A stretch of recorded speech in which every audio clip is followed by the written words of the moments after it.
It's recording. Welcome to the dark dungeon of pop culture, the Jabbas Dungeon Podcast. With, as always, Avery, Chad, Tyler Bell, and myself, the biggest Adam Sandler hater in the tri-state area. Welcome back to episode 6. Yep. I think you did that successfully in one attempt. We're already off to a better start today, boys. It's a new record. It would have been hilarious if you fucked up his name at the end of it. Yeah, fucked up Adam Sandler, tri-state area. But, gents, good to be talking with you all again. How has everyone been since the last time we have met up in the dungeon? Just hornier and hornier. Well, like I said, seeing you in that shirt is not doing me any favors. I'm glad I am sitting down. I got a I don't know what I have. I'm just I got another horror shirt. I'm blanking right now. Wow. Did you get it from Spencer's too? Yeah, I got both of them for Spencer's. It was I think it's like buy one get 50% off. Always a Scream shirt. Nice. Scream shirt. Nice. I like these goofy kind of ones. Just kind of they're not like photorealistic. They're just they pop out. Yeah, you gotta love those. Gotta love those. I do want to point out already that somebody is dabbling into the Jabbas Dungeon merchandise right there. I'm just gonna point that out. Hey, it looks really good. It does. gents, if we can fight the fucking the Disney copyright, if we can maybe put like a stash on Jabba or maybe some like shades or a little like hat or something, maybe they won't recognize that as their boy, but yep, our favorite hut in this unofficial shirt. That fucking job, is that our job right there? Like, what the fuck? Is that, what is that? No, he's wearing the hat. I don't know. Yes, the four handsome men. Just like take what out was an that, A Chad? or something. Just take out like an A or something in his name, or maybe I don't know. Give him like a fucking beard or like some like a toupee or something. Make our own IP. But yes, the four handsome gents, 3 especially, not counting myself, back at it again, boys. We just getting into it. We watched, all of us, I'm assuming, watched the new episode of The Penguin. Myself, I finished it like an hour and a half ago. So, it's fresh in my mind. Fresh. How did you all feel it compared up to episode 1? Because I saw, and again, I feel like this is kind of, not really a fair comparison. A lot of people have been talking about, I've seen on Twitter, a lot of people talking about how episode 2, the viewership has took a real big dip as opposed to episode 1. But I mean, you're talking about, 2 days removed from a new episode versus a premiere of a new series. But personally, I didn't think it was a bad episode. Not as good as the first, but what was your all's thoughts on it? This one lacked the hitting you really hard with a lot of stuff. Because, that first episode, it's throwing... I mean, this episode still has violence and, hard-hitting stuff in it. But in comparison, pacing-wise, I feel like it was definitely more slower, character-driven, more just building instead of, here's a crap ton of stuff, have fun. And then also with the release date, with the first episode premiered on a Friday, right? I think so. And then I believe so. And then now it's premiering on Sundays. So it's like a weird, also I think, viewership thing. You toss that in there where Friday night you might be able to sit down and, watch it or something, but then us working boys gotta go to sleep. Gotta wait till a damn Tuesday or Monday. I didn't take that into consideration. Yeah, and then you get it spoiled the next morning. So, Dude, social media needs to fucking calm down with that shit. I mean, it is terrible. There's already Joker, spoilers. That's fucking insane. That's insane. Boys, you need to put on your spoiler blinders because my ass, as soon as you all started talking about some spoilers for Joker, I went to Twitter, I went to muted words, I put Joker, Joker 2, Joker 2 ending, Joker ending. I'm like, Yeah. I'm going to try and be absolute bulletproof when it comes to the spoilers on anything I remotely care about. I need that on like TikTok because that's everywhere I see them is always spoilers on TikTok. Yeah, like you said, there was like some on, you saw the one for Joker on TikTok, didn't you? Yep. I read it. Because it was like they were talking about like, oh, I'm excited to go see the movie, and then it like switched over and it's like I've seen the movie, and then just bam, like it showed a Oh, picture Jesus from the theater, and I was like, oh, Christ. that's Yeah. what I want to see. There's no Oh, warnings anymore. Like you used to like I feel like it was more regular to have like a post beforehand saying spoiler warning, but now it is just like as soon as you open up the app and you get past whatever type of ad if you have it, it is just straight up in your face and you just don't know like you can't avoid that if it's just like right then and there like you've seen it, it's done for you, you're fucked. People, it's just so clickbaity nowadays. Everybody wants to like, everybody wants to follow or spoil it just out of the spite of it. It's just crazy. Like and it makes like the real fans that are trying to avoid it suffer in the end, mhm. but it's wild out here. Chad Avery, whichever want to go first, what was your all's thoughts on the Penguin, newest Penguin?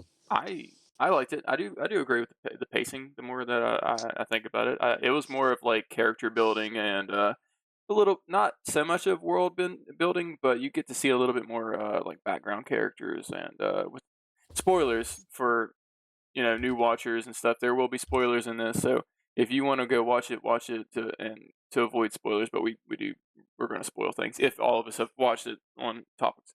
But I liked the more in depth uh, behind the scenes look at kind of like how Penguin is going back and forth with the families and also trying to gain loyalty with what's her face? Her name's Sophia. Sophia. Man, oh man, is she a great actor. I cannot get over the like emotions that she switches into. Like it's so bizarre seeing somebody do that, and it's very intriguing that like she pulls it off so well. It's crazy. Um, I loved diving more into her character and loved seeing the penguin essentially kiss ass. Plus, in this episode, I don't know if you hear it in the Batman, but somebody does call him the penguin, and I can't remember if that was the first time or not. But he does not like that. Pretty solid for me. Pacing wasn't as great as the first one. I do think that I like the first one better, but I do like the character building in this one. I would say the same thing. That the pacing was a little slower than the first one, but it's just kind of building, I guess, the world that we're in right now. I did notice like one little small detail which I kind of liked.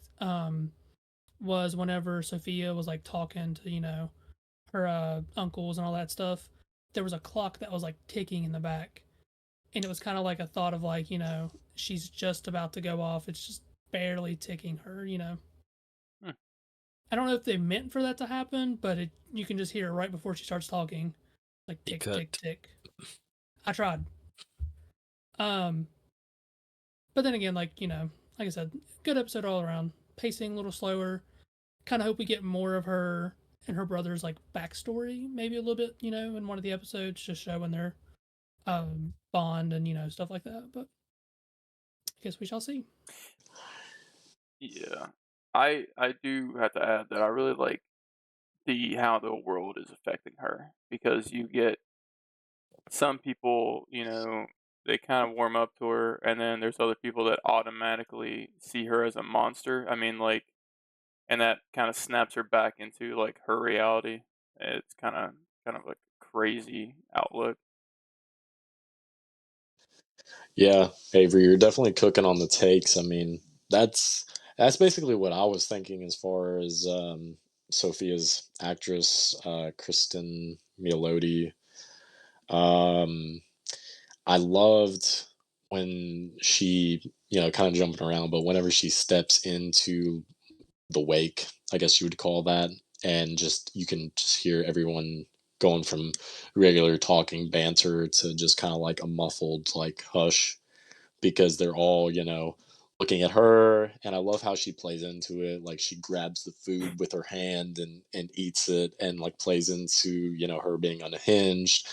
And like you said, especially with, how she can perceive something and take it like, as like, oh, this is kind of comforting whenever she was talking with her one childhood friend, her cousin, actually, and she was talking about a girls trip and stuff like that, and it kind of seemed like normal banter. But then when her child came into play, um she immediately, the cousin went on guard and stuff, and Sophia again played into her fear. She said, it's not a good position to be a woman growing up in this family, so you better watch out. I mean, just where she is, taking her emotions all throughout the spectrum just in this episode. I mean, she's one of the standouts. I mean, she's up there with Colin Farrell, obviously, as far as pulling the weight emotionally and acting wise, as far as I'm concerned. So it's great to see her performing a character, which I think this is the first time we've seen Sophia Falcone in live action, is it not? In a Uh, movie wise. as far as I know, yes. Even in TV shows, I don't even know. I didn't watch all of Gotham, but like I'm pretty sure this is like the first real live action version of her. If incorrect, please comment and let us know. Mm. Um, a quote I love. I'm gonna do my best Colin Farrell penguin impression. Jesus, Vic! I said no cilantro. It's everywhere. Might as well shove a goddamn bar of soap in my mouth. Feel the exact same way, Oz. I fucking hate cilantro. I can go on record too. Fuck it. What's the point of it? Sucks so bad. And like I would be pissed too if there was cilantro all over my tacos. What are you doing? Vic was slipping this episode. Who the fuck put cilantro on tacos? I honestly thought that he was done for at the end. There was a Me part that too. was like, Yeah. Dude was Yeah. slipping. I mean, like I was just thrown off, and that's what I love about the series is I feel like at the end you kind of know where it's going, and then it kind of takes like a little sudden veer. I thought they were gonna be able to set up Johnny Viti at the end with the plan they originally kind of had set, and then Vic chokes, and Oz is kind of having to act on the spot. I mean, there's so many good like false like endings and stuff that you get. Talking about that, man, the bait and switch of that was, I thought for sure it was going to be planted on him, and I did not expect it to be like the bodyguard guy. That caught me off Yeah. guard. I was like, that was definitely unexpected. I liked it. That was really cool.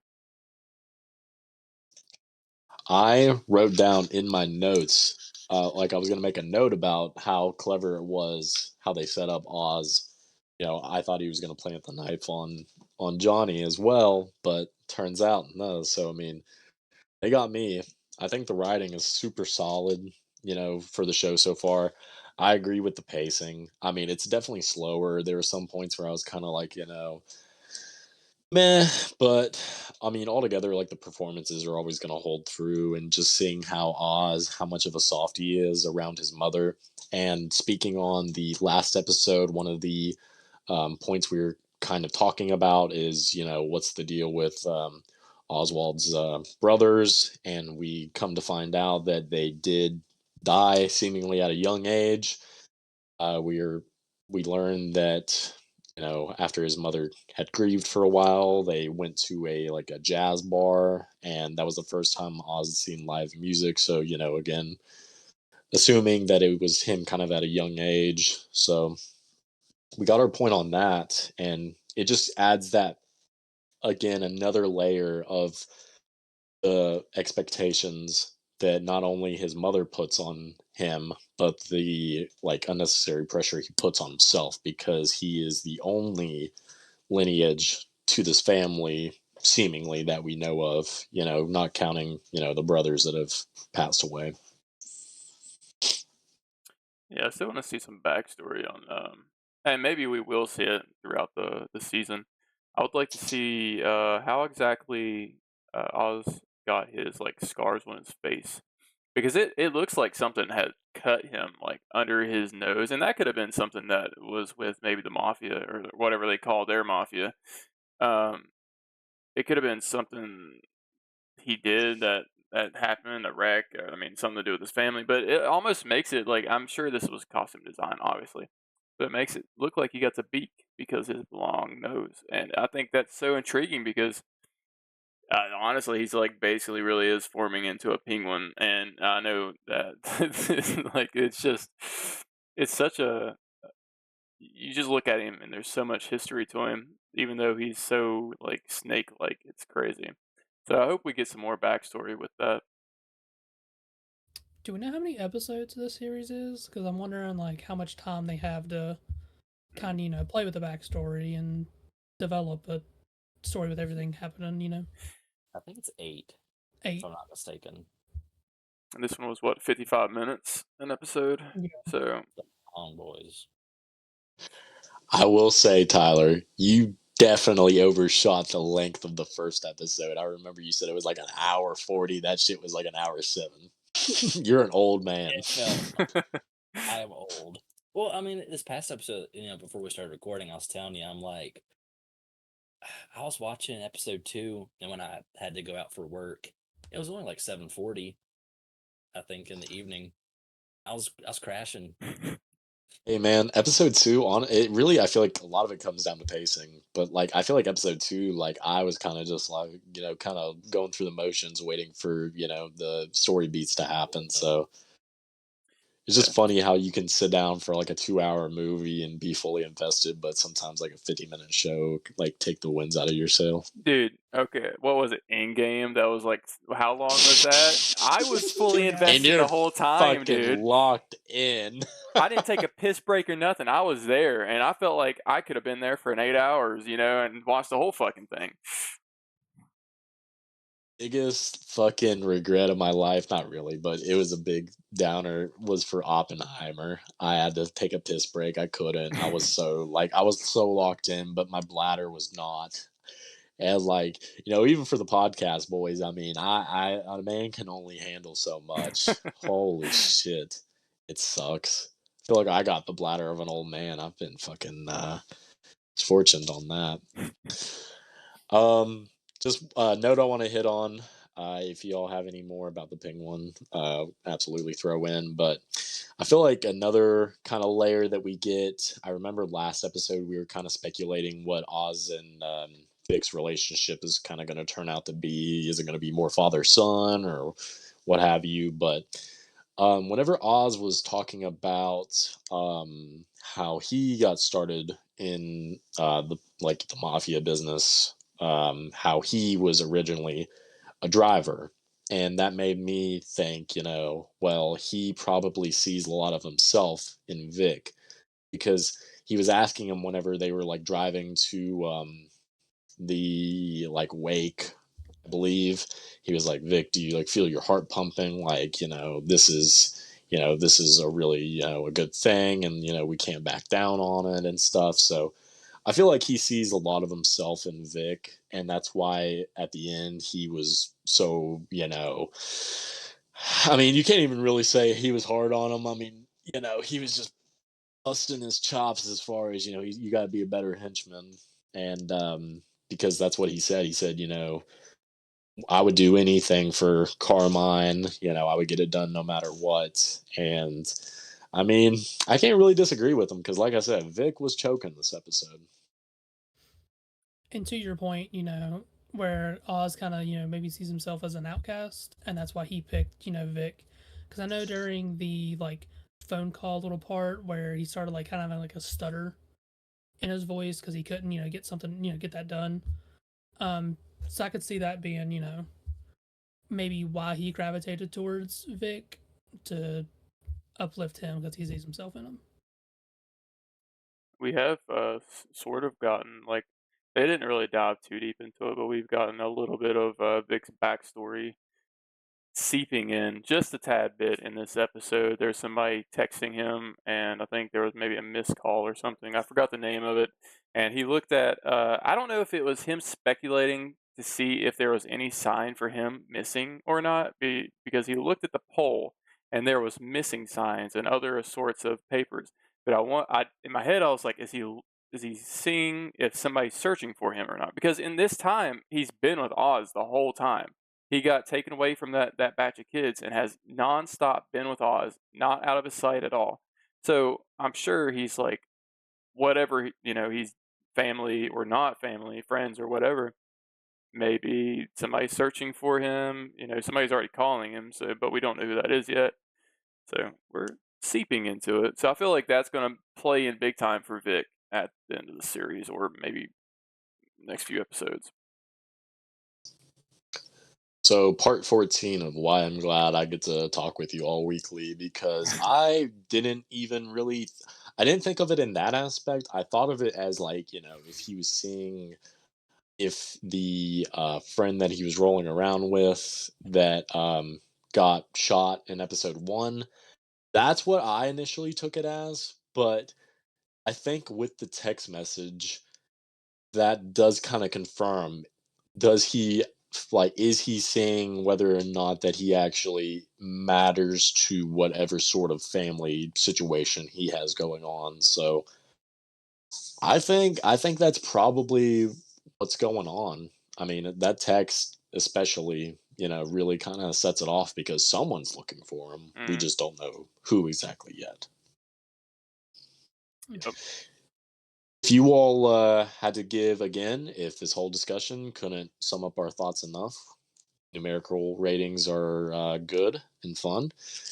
Boys, episode 2 of The Penguin, if we have no remaining thoughts, what would you give it out of 5?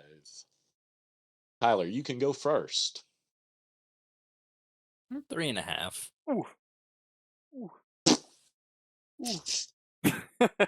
I was going to give it a 3, so. Oof. Oof. I think I like gave. 3.5 in a good 3. way. Yeah, it's not bad.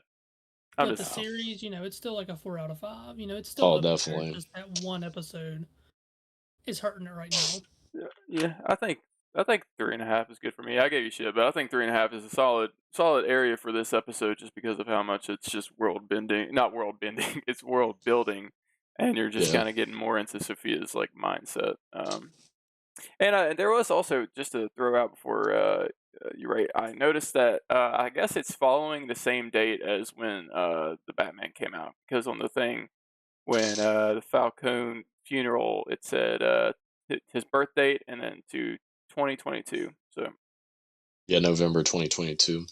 that just popped in my head just now. But yeah. If I had to give it a numerical rating, I would agree with you all. I would say 3.5. If we're just judging it solely on Vic, Oz, and Sophia, I would say 4. There was just some stuff that just really wasn't doing it a whole lot for me. But either way, as Chad said, I mean, still an awesome show. And again, something that's like totally kind of exceeded my expectations. So here's to looking forward to the next one. Yep. Another thing we watched, which is the main topic of this episode, was a certain film that came out in a really good year for films. That would be 2019. We are talking about Todd Phillips' Joker, starring Joaquin Phoenix. A walking phoenix? Yes, my favorite. I actually, funny enough, I wish I had this prepared.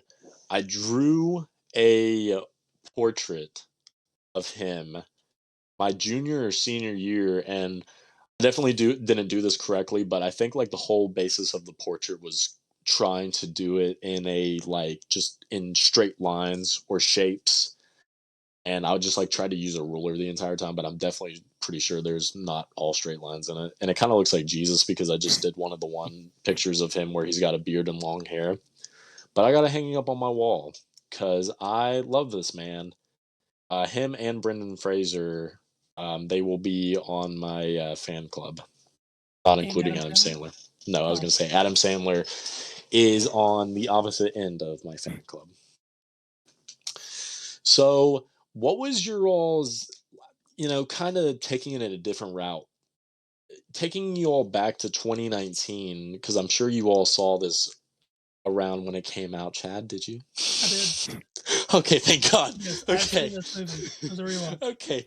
Okay, sweet. All right, taking it back to 2019, boys.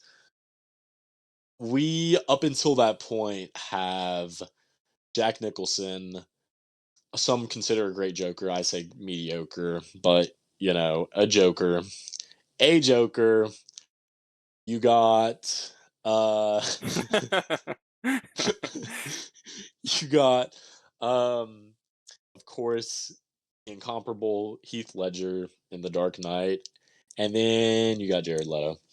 Um and then you get Joaquin Phoenix. You see all these little teaser trailers that you get where you finally get the reveal of him. You get a red suit, you get the blue and red makeup as opposed to what you're normally used to. You're getting all these glimpses into something that seems different but also not so far off like how they done with Jared Leto in Suicide Squad. So if you all could describe how it felt leading up to the film, how you initially felt as it was going on, and then by the end of it, if you all could summarize that up in so many words and thoughts, how would you all describe the overall vibe around whenever Joker came out in said 2019? I don't remember actually. I think this is my third time watching it. So I know I watched it with Michaela at one point, but I don't remember actually if I watched it around the time. Like I think I vividly remember being in the theater, but also I don't have proof. I usually keep ticket stubs, but I Yeah. don't know where that one's at. So I'll give you all my insight as far as because I feel like again 2019 was such a good year for films, and I felt like it was a really formative year for me because I felt like 2019 was right around the time where I was trying to think more, more about films as opposed to them just, being like a movie to throw on or whatever. But whenever I was a big fan of Joaquin Phoenix, from what I had seen him in up until that point. I mean, he was in Signs, Walk the Line, You Were Never Really Here, Her, and I knew dude was a good actor, but I was thinking gosh, another Joker, who knows? And then you see those little test footage clips because I specifically remember it was one where it was kind of like a film reel, and it was they were overlaying the Joker makeup over Joaquin Phoenix's face, and yeah, I think it had I can't remember the song it had over playing, but it was a song about laughing. And I was like, okay, I'm on board. And I remember seeing the trailer and I was so hyped seeing that trailer. I'm pretty sure I watched it countless times.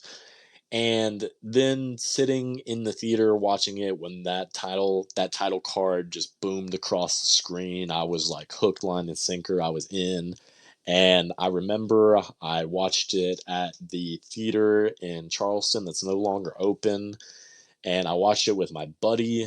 And after we had finished watching it, we were just giddy in the streets, just talking about it and just how sick it was, how much we enjoyed it at the time. Looking back on it, there's definitely some rose tinted glasses. I mean, I still love it, but my God, whenever I first watched it, I was like, this is one of the best things ever. I mean, it was again a very formative film for me at that age. So what did you all think about it, being fans of Batman, the Joker, and seeing this relatively new take on the character? I've got one of those rose tinted glasses comments to get to later. I shit. can't wait. Oh shit. Because there were some moments where I was like, I really only had one during this watch, and I was watching it, and I didn't let it take away from my enjoyment of the movie. oh no. And it's not something that like the first watches I ever like thought much about, but this time I watched it and I was like, do we really need to go there? That's all I'll I say for wonder it. if it's one of the moments that I kind of like felt like that with. But Avery, I'm gonna call upon you. Give me your insight. Do you remember so many years ago, 2019, and how you were feeling up until this point and what you felt afterwards viewing? I remember the initial first like glimpse of what they were doing. It was I can't remember if it was on like TikTok or not, but there was, or it might have been Instagram. It might have even been Todd Phillips like releasing clips of them filming, but it was them in the streets and the chase scene for Joker, and he was running, and then you see other people around him, kind of like, oh god, how it was like running through the streets from the cops. I remember that, and that was like a footage that they showed And he got hit behind the by the scenes. car, right? Yes, he got hit by the car, and that was the first Yeah. like video I saw, and I was immediately intrigued by it because the whole vibe of it, the scenery of it, it was like old timey. So it kind of brought me in because I didn't know like what to expect with this one because you never really saw this type of Joker, and I don't know the age of him, but he looked like an older version. So even back then, you were thinking like maybe this is like the origin, or maybe this is what causes there to be a Joker in the future that you know and love, like the real Prince of Darkness that you see. But seeing it back then and seeing that footage, I was really excited because we never really, even in the comics, you never really dive deep within the Joker. He's always in the comics of like we don't know his name, the fingerprints don't show nothing. Sometimes they dive into like giving him a name and stuff, like Joe Chill sometimes, and Correct me if I'm wrong. Had not read this. This is like probably the closest they've Peak. gotten. That's probably the closest they've gotten to an origin story, haven't they? Yeah, and that like full on showing. You've read it, you said, right? I have not. I won't say anything then. That is probably. I mean, cycling through like the most recent stuff, they might have like touched up a little bit because they love like just doing little sprinkles of like this is what his origin is and whatnot. It always changes. Now, actually, I will say I was just thinking about this comic earlier. It is I'll have to send it later, but it's a Batman comic. I can't remember the name of it. Um, and it shows actually his origin and him turning into Joker because of Batman. Then he kind of goes back into his actual normal self. I'll have to send it to you later. It's a really good one. Yeah. Real One popular that one. kind of comes one that comes to mind, and I don't know, like this one gets kind of foggy to me because I think they've done like kind of like a run on this with like multiple different Batman villains, but they did like one bad day. Wasn't that different from the Killing Joke? One Bad Day. I think it might tie into that one because that one's been thrown around a lot. Like it only takes one bad day. The comic I'm thinking about is called. This might be the sequel to the first one, but it's called The White Knight, and it's about the Joker turning good. But I think there was one that's Oh, a prequel to that story. I forget what it's called though. nice. But yeah, I mean that's probably the closest you're going to get to like an origin, the Killing Joke, and that's one of the probably the most well-known Joker stories, and it's really great. The film not so much, but looking back, I was really excited for it because yeah, more Joker. Fuck yeah! After Jared Leto, what could go wrong at this point? I mean, what the fuck Hmm. was that? Stripper Joker. And I am not proud, but back in high school days, I had a poster of that fucking Joker, man. Yeah, but it wasn't like a full body thing. I'm just gonna say it was just like his face and like a smile and I'm stuff. glad you prefaced it not being a full body. Yeah, I'm just saying. I Gerald, remember that. This kind of like reminds me of that. I'll let you continue, but my sister used to have this, and wasn't even that big of a Batman fan. I think she was just like a 2000s edge lord, but she had the like a cover of it was a poster of Heath Ledger's Joker's face, and it just like said "ha" in the top right corner, and it was like really blown out, and it was fucking freaky. I remember as a kid, it fucked with me. I will, yeah.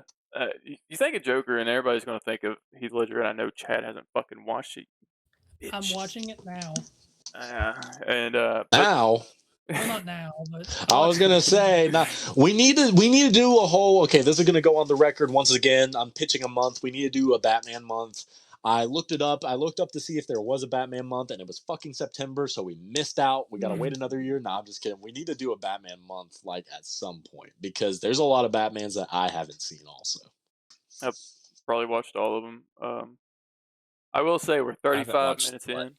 Late 90s. Oh, 35 minutes? We're 35 minutes in, but I will say whoever's watching, and if you've gotten this far, and I keep forgetting because I was going to do this at the 20 fucking minute mark, if you're watching this, you fucking subscribe right now. Okay, because we got a lot more viewers that are not subscribed watching this bitch than the people that are actually, so lock in right now. And appreciate everybody that has subscribed, but fucking lock in. If you enjoy the eye candy talking about the absolute most nerdy shit, then just hit a button. It's free. All you gotta do. It's free.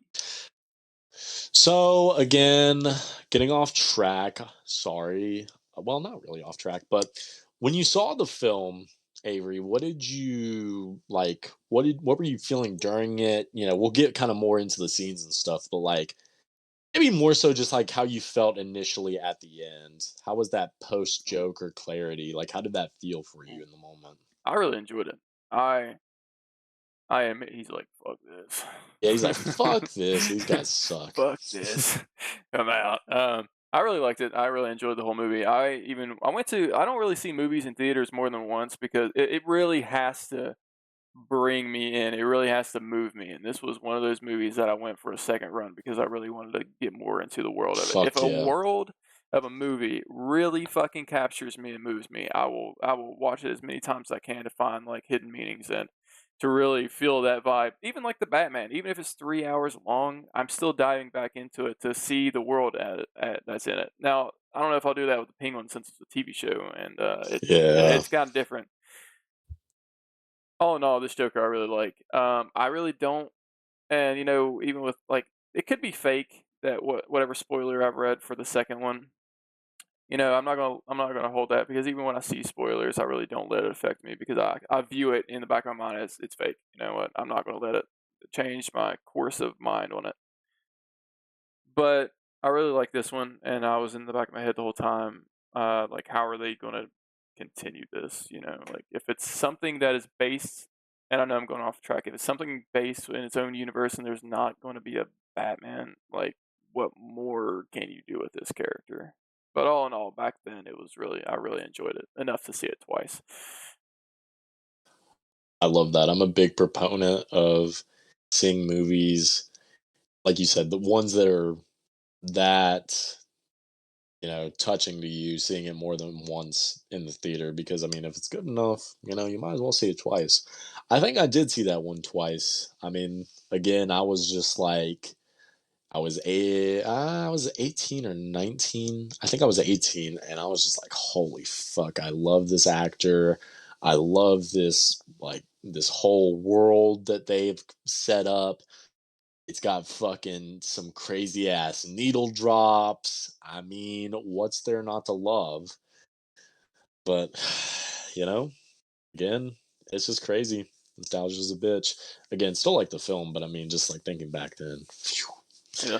Chadwick, what was, if you could remember way back when in 2019, how are you feeling for the news building to the film, and what was your thoughts? We'll get into our thoughts now in the film, but our thoughts now in the film later. But what was your thoughts post seeing it for the first time, if you could remember? So I remember I didn't watch it in theaters. I watched it at home. I can't remember like what streaming thing it came on or whatever. First, I honestly didn't care for the movie. It was okay. I was like, it's just a Joker story, but like, you know what I mean? Like, where can they go? Like Avery said, there's no Batman in this universe, or that we know of yet. But then it's like, when you actually sit there and like think about it, just like the story of how it talks about like, mental health and like the effects that society can have on you, and it just builds from there. I was like, okay, I can appreciate what they're going for in this movie. So it definitely changed once I watched the movie fully, and then even kind of sat there and like picked at it, like watch this scene again and watch this scene again. I was like, okay, I can like this for what it is. Yeah. And that's the thing about I mean, just any movie, film, like, there's always going to be the echo chambers that are talking, this movie's shitty, this movie is a ripoff of these other movies that, are based around this time. Because I remember when I was of the age whenever this came out, I I thought anybody that didn't like, or just someone that outright shitted on it, I thought was just kind of pretentious. Because again, this movie fucking took me through my formative years, because I feel like there are films, and I'm kind of just like stretching for Tyler to get back, but like this is something I was also thinking about. There's movies that I have a deep rooted love for, when I'm, young, or like kind of like getting into something. Like the ones that come to mind is like Joker, for example, which I think it's still a good movie, but like Jeepers Creepers. When I was a kid, I fucking loved Jeepers Creepers. But, moving on to now, you can kind of identify the parts that weren't so good about it. But, it's never, I feel like, where you got to solely base your whole opinion off of what you felt watching it at the time. Opinions can change with anything. Again, I'm just yapping. I don't know what I'm talking about. Tyler, welcome back. Yes, I had to. So my cats were going crazy, like wanting dinner. So I went ahead and fed them. Got a new water. Grabbed some horrible snacks. Are they? I haven't tried those. Are they any? You said horrible. Are they? What do they taste like? Have you tried the drink? They give us a review. I've tried them both. The soda is garbage, straight garbage. Yeah, especially because it's zero sugar. Mm. So I feel like it kind of needs sugar. Like you can taste both. Like it tastes good as a drink, but it's like the more you drink it, you're like, this is just Coke, and it tastes weird. The way I thought about it when I tried the drink is like someone was dipping, their Oreos, but instead of dipping, like in milk, they dipped it in Coke, and it fell down in the bottom, and then it got, soggy and like just was not a good time. And then someone drunk it. It was not great. What about the cookie? So Holy shit, that looks look fucking cool. Yeah. Yeah. So visually, they're cool. So what I do for these is I eat the chocolate separately from the Coca-Cola flavored cookie and the popping, crunching filling. Oh, is there like because hard candies in it? Yeah. So together, no. Like I wanted to throw it up. But if I eat the chocolate by itself and then have the Coke by itself, I can tolerate it. And I spent money on it, so I'm going to eat them.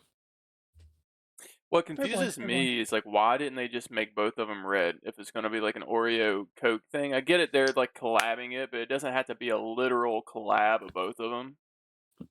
You already got the brand on it, so why the fuck do you need both on the actual item, the food? If there's not more of a reason to subscribe, we are on Jabbas chopping block. He's fucking with the he's fucking with the pod. He's fucking with the pod. We're like a good source of entertainment for him. But always we got the movie reviews. We got the fucking food reviews. Just hit the button. That's all you got to do. And, I'll eat a full one on cam. And we won't get fed to the Rancor. Sure. That's all you got to do.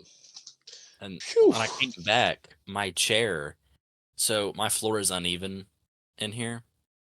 My chair rolled and hit my glass cabinets. No way. And nothing fell. So dude, that would have been hilarious. You just come back and off. You're just pissed off now. I probably would have just closed out the stream and not said anything. It's like, all right, guys. I think we all need to do like a, maybe even in private, or we could do it now. I think we all need to do like a big, like a pog, shocked face, for some really like clickbaity Clickbait. thumbnails. Yeah. Just that, amazing. That was like almost like a red eyes. Yeah. While I was gone, what were you yapping about? Oh, I don't know. Sometimes I just yap. One thing I was gonna say before I move back onto the topic was your cats need to get a fucking webcam. You talk about your cats almost every episode. They just need to get a webcam at this point. I've brought them all up here at some point. Well, they need to get their own dedicated webcam. They do. Yeah, I saw the one earlier. Like a GoPro, to their collar or something. They can just walk around. Dude, you know how that would actually probably catch people's eyes, like just a little thing, and it's just like a cam of a cat. Have you all ever seen those videos? These are the ones on TikTok, or I think I see them mostly on Instagram. I love where it's like the cat's got like a little camera attached to their collar, and they're like sprinting through, being fucking menaces to each other, and they got like cat turf wars. That shit goes hard. Fucking put like a John Wick soundtrack to that. That shit, I would watch that for an hour and a half. That shit goes hard. We're gonna end up turning into we're gonna have those TikToks where it's just like us above it and some fucking ADHD video below it. It's just to keep engagement. That's what we're gonna have to do. Just put our audio on top of Minecraft videos. Yeah. Or play some damn. What was that cool math game? Fucking where you were running, where you were running and Run. What? It's just called Run. It's just gonna run. Holy fuck! It's just gonna be in the middle of the fucking circle, like the square on YouTube. Yes. It's just gonna be something nonstop. God. It needs to be like the most brain rot we can make it. Nowadays,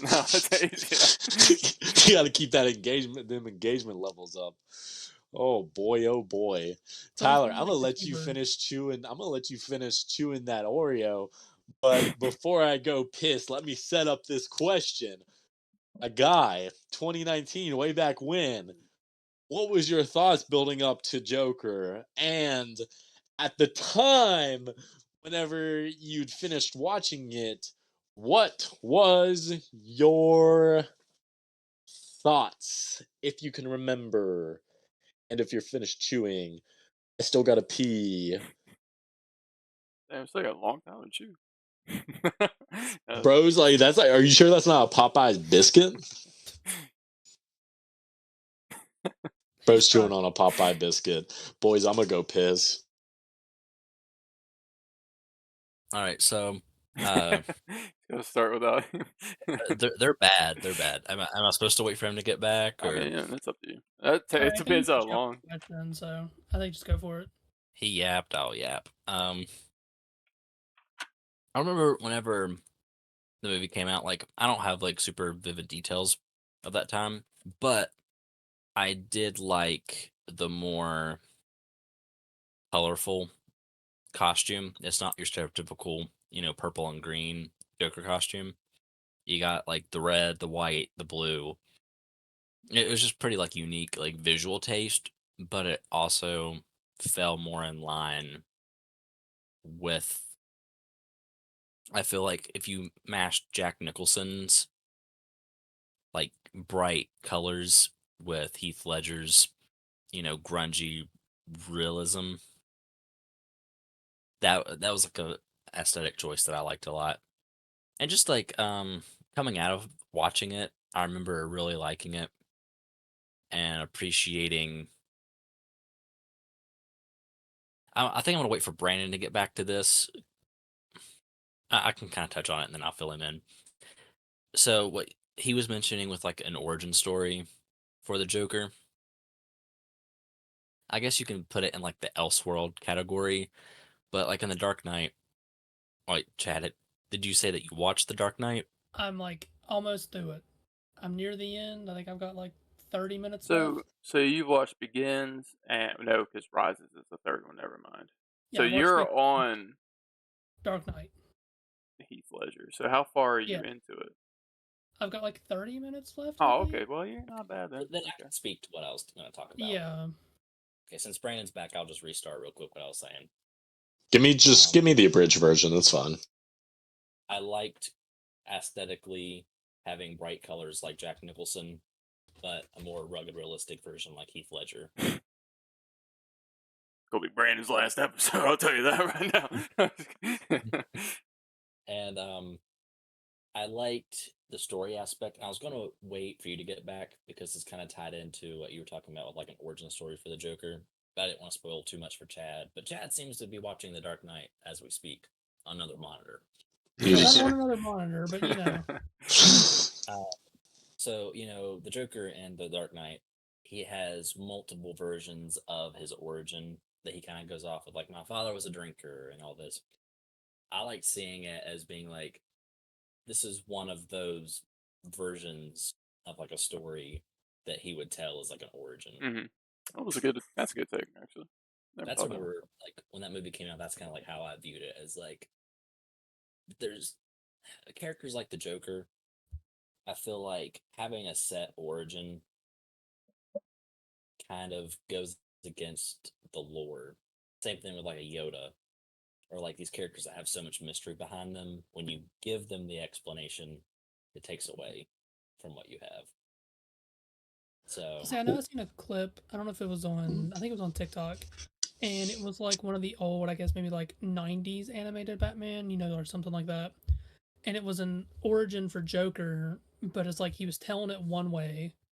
And then like a little bit later, he was like, well, if that's even the way I remember it, because I don't remember Well, the whole thing. even in the comics, the Joker is one of the type of villain that he won't tell you the truth about where he's come from or who he is. He will always lie about it. In some cases, he's so crazy that he just doesn't remember. He kind of just says something that is entirely made up in his own mind. Um, that's just the neat thing about him. But a lot of iterations now is giving him a origin, and it's nice because it's like their own thing. But I always like the mysterious, like, who the fuck is this dude? Like, you don't fucking know, and it's not always just the case of him falling into a vat and then he's just, it's Batman, fuck that dude, type thing. One thing I do know for sure, that is a fact for Yoda, is he did return in the greatest Star Wars film, The Last Jedi. That's one thing I do remember. Last Jedi is not bad. What? The Last Jedi is not that bad. It's not that good, but it's not that bad. The feud brewing. The things I love about Tyler is sometimes we agree on things, but a lot of times we have polar opposite takes, and I love hearing them.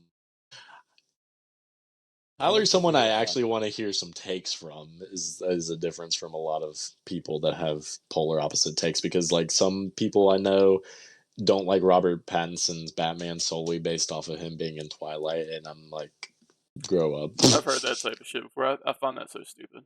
I find that so dumb. Very awful take. When I worked at Staples, there was a guy that came in and he was wearing a Batman shirt, and it was around the time of the release of the Batman, and I was like, well, what did you think of the movie? Did you go watch it? And he was like, I thought it sucked. That little vampire kid is not Bruce Wayne. And I was like, Bro is a 30-year-old man. It's like that little minded shit is what fucking bothers me so much about people. It's like you can't look outside that simple box and enjoy something for what it is and not think of one thing the whole entire time of, he was in Twilight. I find that so gay. It's like, dude, come on, you're a grown up. Like, just fucking watch it and enjoy it. It's Batman on a screen. Like, come on, it's not real. What the fuck are you talking about? I said Yo, crazy. It's like when they typecast like an actor and just be like, oh yeah, that's the guy from this. That's the guy from this. And like, there's so much other work that they've done, even if it's like voice acting stuff. That's like, come on. Hey boys, it's 2024. I'm gonna go on record. First Twilight kind of slaps. Robert Pattinson. I'm gonna go on record. I've never watched I it. thought he was gonna be like straight fucking I'm gonna go on. garbage. Yeah. Good. Let me go on record. Not surprised. That Chad, you just need to go and watch the end fight scene from the last Twilight. Okay. I've only seen the first one, but I feel like. Sorry, this is going back into my brain rot state. Have you all seen the memes that's like about a person like getting into movies? Like this shit is boring, and it's like the old timey like black and white when like the train is coming towards like the screen, and they're starting from like the first like motion picture. Okay, no, I'm just rambling. My bad. I haven't seen it. Okay. I, I'm gonna find it. I'm gonna send it in the Discord. Okay, so we can get into Joker now. We open up with first of all, we get the old school retro Warner Brothers logo, which is always a vibe whenever you're first jumping into the film, and you get a slow push in of a man in a chair doing his makeup, and you come to find out this is Arthur. This is, who we're going to be following throughout the story. And in the background, something that stuck out to me, even on my first watch, just because, they done a really good job with the sound design for at least this part, was you can hear on the radio the growing civilian uproar about the trash strikes, and just adding to what Gotham is already considered, kind of like a cesspool. I mean, just a trash strike is already going to make people less happy and just make the city aesthetically less pleasing to look at. So it's just going to add that just that another layer on top of a city that's already kind of typecast as like a rundown sort of place. You get Arthur on the sidewalk. You see him as like a clown, and in this job, he is doing an advertisement for a store that's going out of business. And then he gets his sign stolen by some kids. I've always loved the shot where he slides and he is like on like doing like a 3-point stance, sliding across the screen. That's another thing we're gonna have to talk about, is just Joaquin Phoenix's physicality throughout the film. But he does the slide and he's chasing after the kids with the sign. And as he's running down the alley, he just gets shit canned with the sign, and the kids start beating the shit out of him. And one of my notes that I wrote down for that scene is whenever they do like a higher angle, kind of like a Dutch angle shot of the kids, and it's kind of like offset, and you just see them kicking them, and that just seemed like that shot just kind of seemed like a panel like ripped out of a comic. I mean, it was just such a aesthetically pleasing shot, and just kind of instantly gets you into the vibe of the film. And then that leads to Arthur being like left in a heap in the alleyway. And a touch I've always loved is whenever he's just laying there, just absolutely shit canned, he presses the little flower on his jacket that shoots out the water in a really sad manner. Boys, I feel like this scene, the opening scene, holds up just great. I mean, what did you all have any thoughts whenever you were rewatching it? I'll always appreciate when a movie that's like a period piece can give you the vibes that it is set in that time frame. And just like, the streets of Gotham, it's not, super chaotic busy, but it's also not like desolate. There's plenty of stuff that gives you that time frame vibes of, I guess it's like what, late, no, I'd probably say like 80s, Yes, like probably. late 70s, early 80s, it kind of seems like. Everything feels like it's like in that time frame. Like I hate when I watch like a movie that comes out that's set, in the past, and there's just like a character or a set piece that just feels like it's modern. Yeah, that's a big gripe I have. So I just remember like that right there. You see, this is where we're at, and it feels very real. So Avery, looking back on it, what was like? What were you kind of feeling watching it in hindsight? I love how it begins. Like how he's just a clown. Like he's just an ordinary, like he's throwing the sign type clown. Kind of like represents, I guess, how he would see himself. It's not very like he's not really up in the world. So there he is, kind of like he's making a clown out of himself. But I love the feel of Gotham. It's cold. It's gritty. Even with the people that are fucking with him, it shows you that it's just like nobody's gonna save you. It's Gotham. It's a dirty place. I really liked how they opened it. Really makes you get a feel for it. And like Tyler said, the time period you're in, it really does show. I mean, every scene that you look at, you feel like that's that. Um, yeah, everything about that beginning part is really good. Honestly, Chadwick. I would say the same to like what Avery's saying, like how, in the first opening shot you can see kind of how messed up Gotham is, because like as soon, in the opening part where his sign gets stolen and then they run down the alley and all that stuff, it's just no one's gonna help you. It's just kind of, everyone for themselves.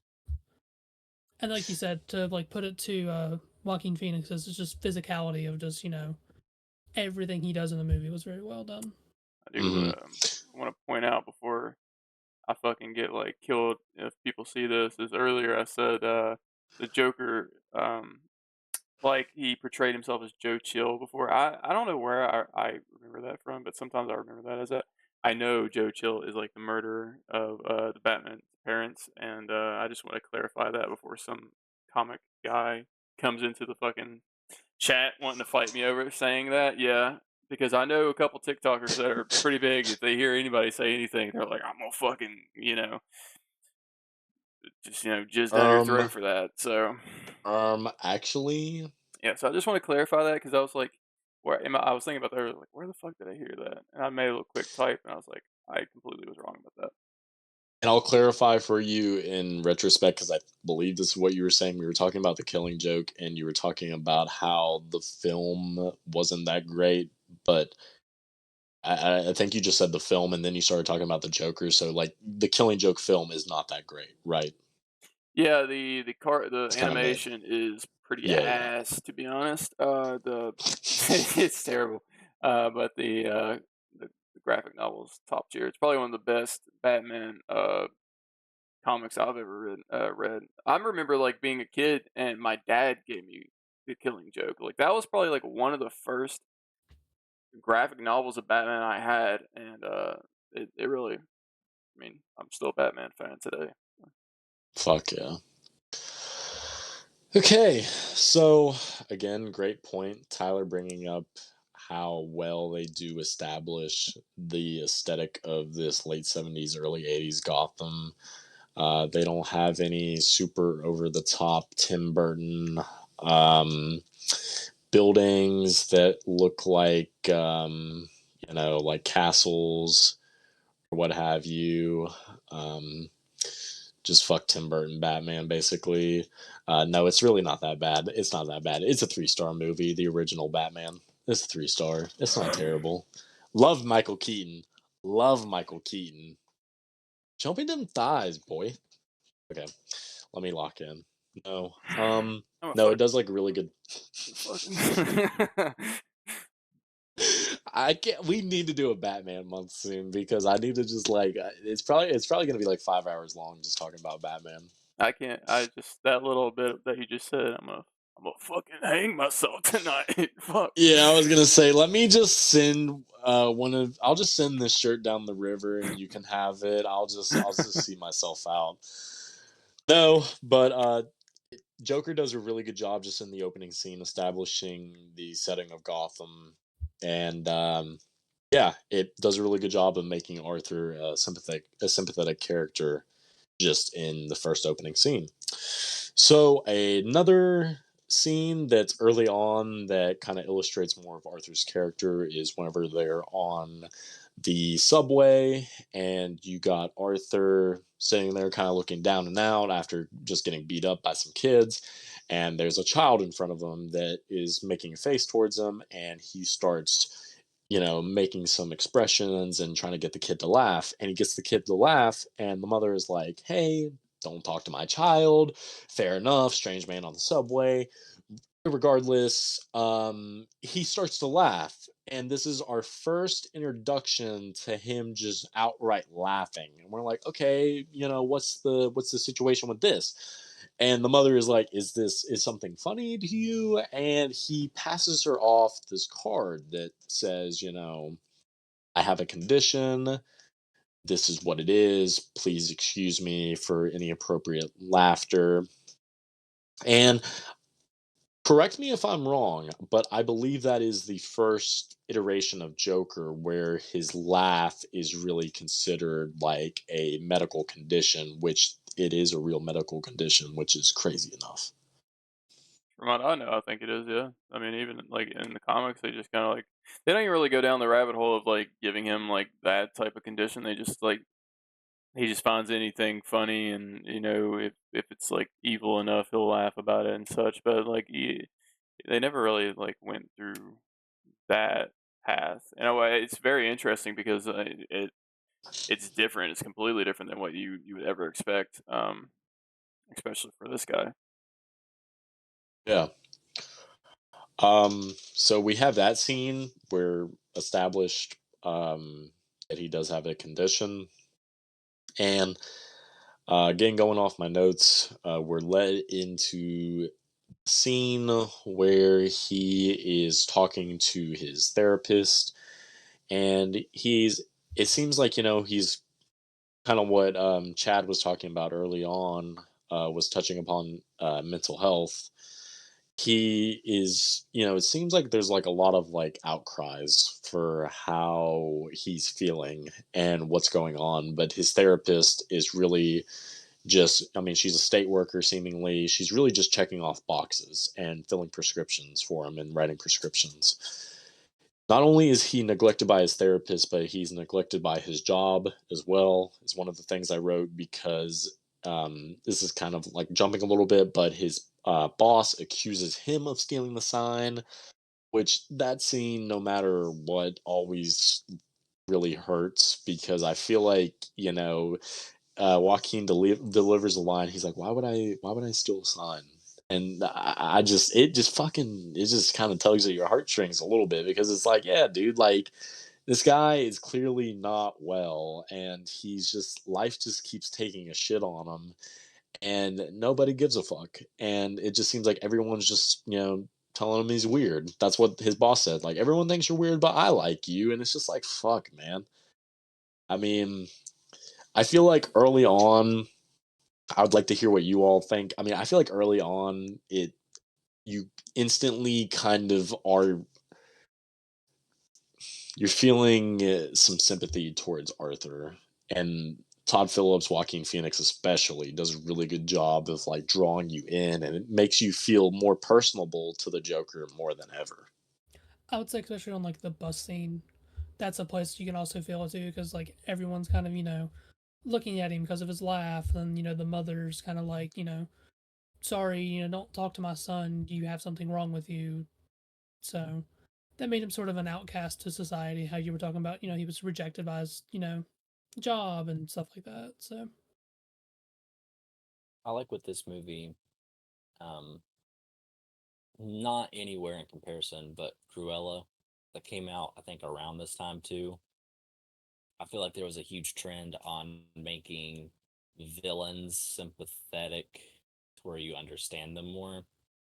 And I like with this one where you see how he has spiraled into what he is by the end of the movie, but you still acknowledge he does do bad things, which you can't justify, but you understand where he's coming from, which makes a great villain. exactly, it's like society's kind of like pressured him to this point to finally just snap. Yeah, it's not like a Emperor Palpatine where they're just bad because they're bad. and then he just returns out of nowhere. Yeah. All right. Well, nobody else has any thoughts going on. I wrote that we meet the quote unquote love interest of the film, which I believe her name is Sophie. I don't think it was once said throughout the film. But Zazie Beetz, I think it is. We meet her. I had no clue until I did some thinking that she was Domino. I still have not seen Deadpool 2. Actually, I think I was off my ass. I think I was inebriated and I watched Deadpool 2 and Ryan Reynolds just pissed me off and I fell asleep, if I remember correctly. A lot of times I just have wanted to shut this. I'm sorry, boys. I'm coming with the hot takes this eve, I guess. Well, I'm going to have a hot take later, so you just wait. I really want to, excited. I do want to do the Batman thing because I really want to dive into the Tim Burton shit because I want to know your aspects of or your perspective of why you don't like it because honestly, probably it's one of my favorite Batman movies, but I mean it's aged definitely, but at this point The Batman is my top Batman movie, but then the Tim Burton the Batman whatever. We're just gonna have to have an excuse to talk about just anything and everything, because putting it out there, I love talking with you guys about just the nerd shit that I feel like a lot of people don't really think that much into. That shit, I mean, makes me look forward to the days we record this on. Yet again, fucking subscribe. Fucking subscribe so we don't get fed to the Rancor. I'm gonna be saying this more often because I saw my analytics, you bastards. All right, so we got Zazie Beetz, and she meets this strange man in the elevator, and she thinks that's the end of that. Little does she know. Another note I wrote, which this scene will probably never not fail to make me cringe, is whenever he's performing If You're Happy and You Know It, If You're Happy and You Know It in the children's hospital. And as he stomps his feet at the end of the song, right at the end of the song, his revolver that Randall, shout out Randall, fuck you, gave him in the beginning of the film after he got jumped, falls out of his pants leg.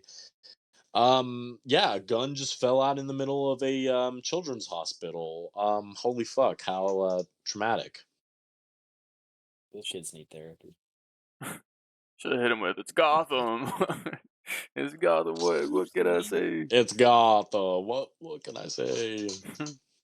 Fuck. I feel though in real life though that would be a lawsuit. But in 1979, okay, 78, okay, take it back to the period. Okay, yeah. He'd probably be like, "Oh, that's Butch."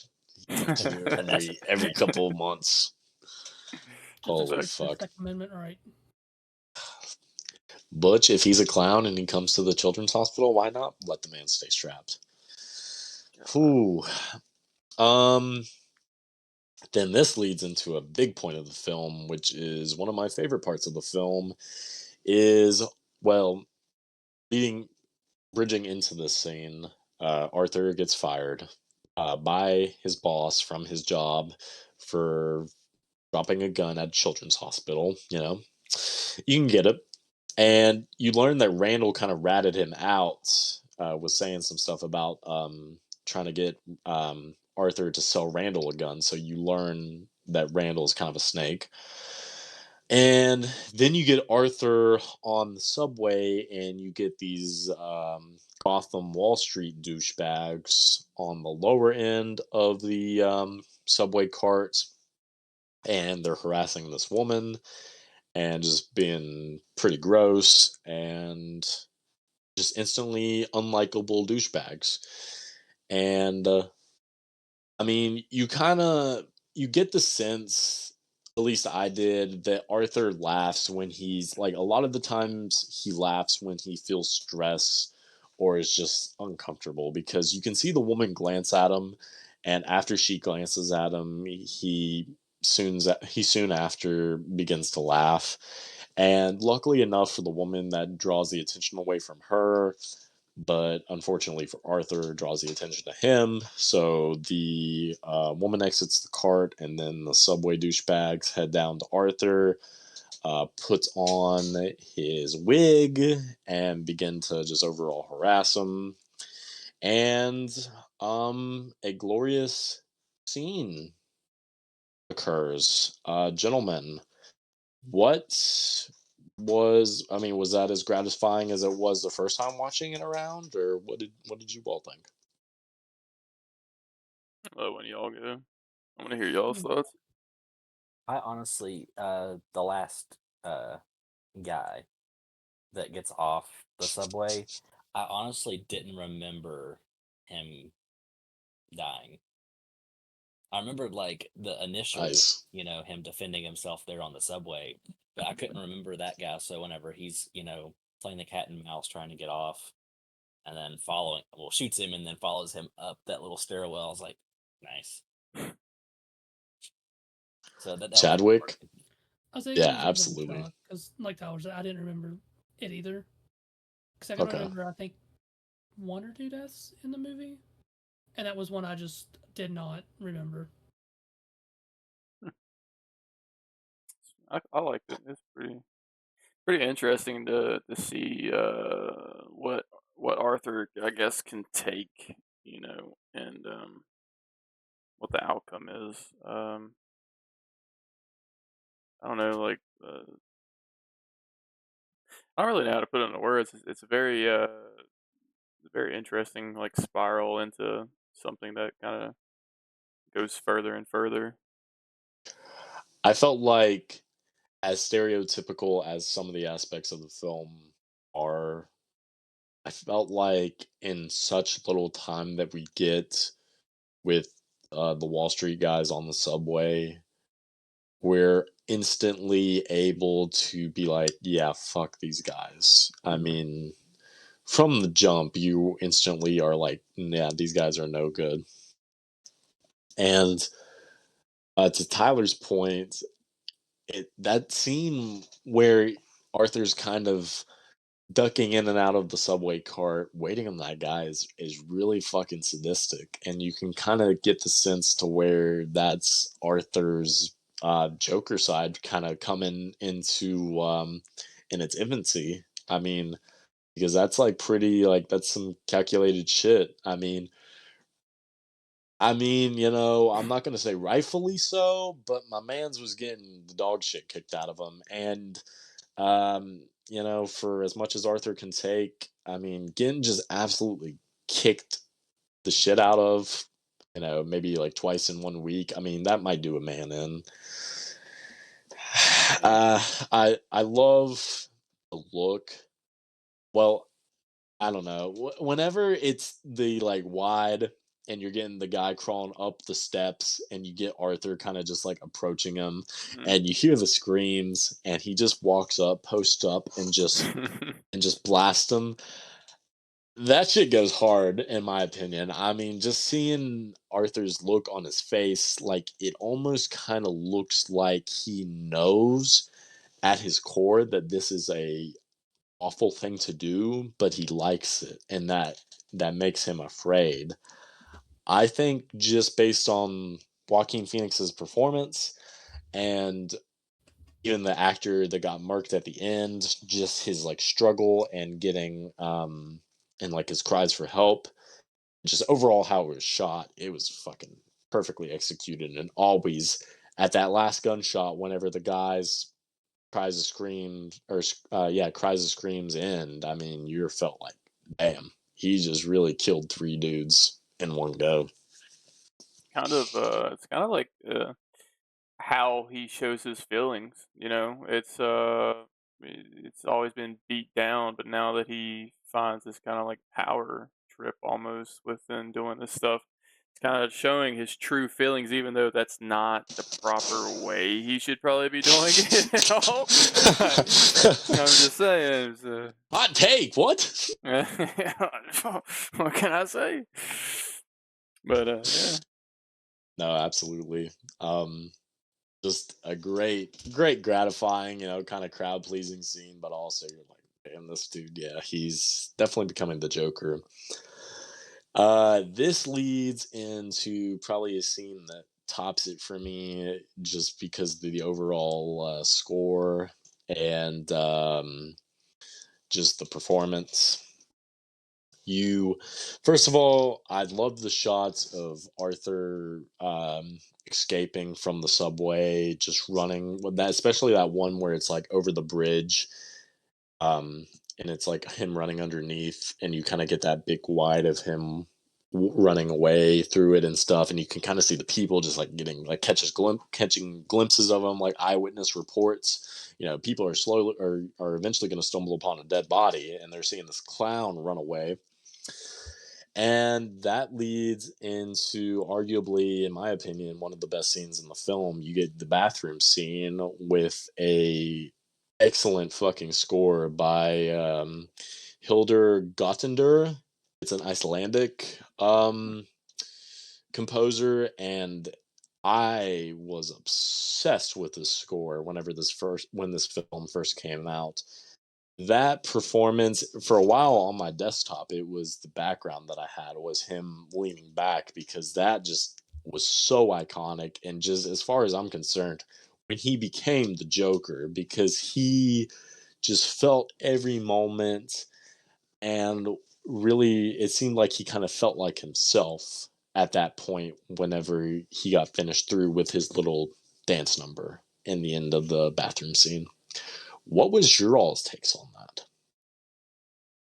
I would say like what you said, like how he finally like became the Joker. It seems like he finally found his footing in his like other personality that he's trying to avoid, but at the same time, like he's leaning in towards leaning out of. So it was a very well done scene, and I think I liked it more watching it again this time than I did on the initial watch. Definitely. Avery? I definitely agree with it's like him becoming the Joker. I really like the dancing part because it's really sadistic, because it's just like he definitely committed a murder, and it's freeing to him, but it's showing like his true feelings. And yeah, I mean, he's tiptoeing into madness more and more. Gotham's beating him down. The people of Gotham's beating him down. How much can this man take until his breaking point? Which I guess is not very far in this sense. I mean, like you said, getting his ass kicked twice. I guess he's just like, enough's enough. Probably my whole life going through this shit. But Yeah. that was a very pinnacle moment of just a very the the soundtrack is great. I remember that, clear as day back in watching it in theaters. It's really great. But that scene was very, very not only sadistic but very interesting, because you want to know like what he's thinking.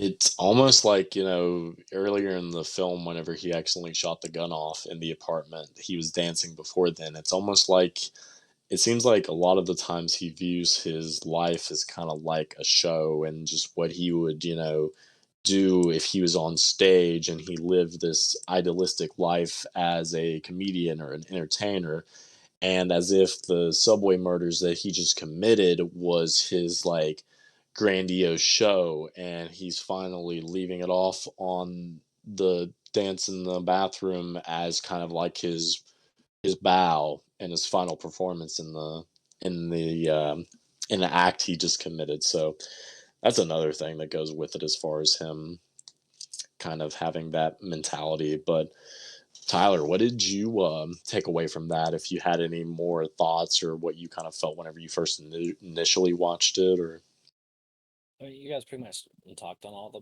like little bits of that. But one thing that not only in his dance scene there in the bathroom, but also with like earlier shots when he's like stretching out his clown shoes, and you get that shot from the back, just how like his body, like how Joaquin transformed his body to be just that like skeleton that it just looks so mangled. Like I feel like if he had like a normal, like average Joe looking body, it wouldn't look as iconic either. Like, dude, like a 50s Jack Nicholson physique. yeah, like he just looks like he's actually a walking skeleton. Or you plucked Joker from the animated series out of like animation, put him through a live action filter, and you just got this like lanky, bony dude that just he looks great. Not like obviously he doesn't look healthy, but you know. Canceled, body standards confirmed. What was his shoulder like meant to be fucked up from like him getting like? I looked that up because that like fucked with me. Because okay, Tyler, good point. That shot has forever lived in my head. That shot It's will just like always be unsettling. His put shoulder and name. just the noises, the sound design of the ripples in the leather whenever he's stretching them. I think Joaquin Phoenix, because he is fucking basically my soulmate. Nah, he's got this like shoulder condition to where his shoulders like fucked up. But like yes, whenever I like first initially watched that, I was like, what is wrong with this man? What is happening right now? So it's the actual actor that has it. Oh, okay. I didn't know that. I thought Yeah. initially that maybe it was just like a makeup almost just to add depth to the character. So that's good to Yeah. know. Yeah.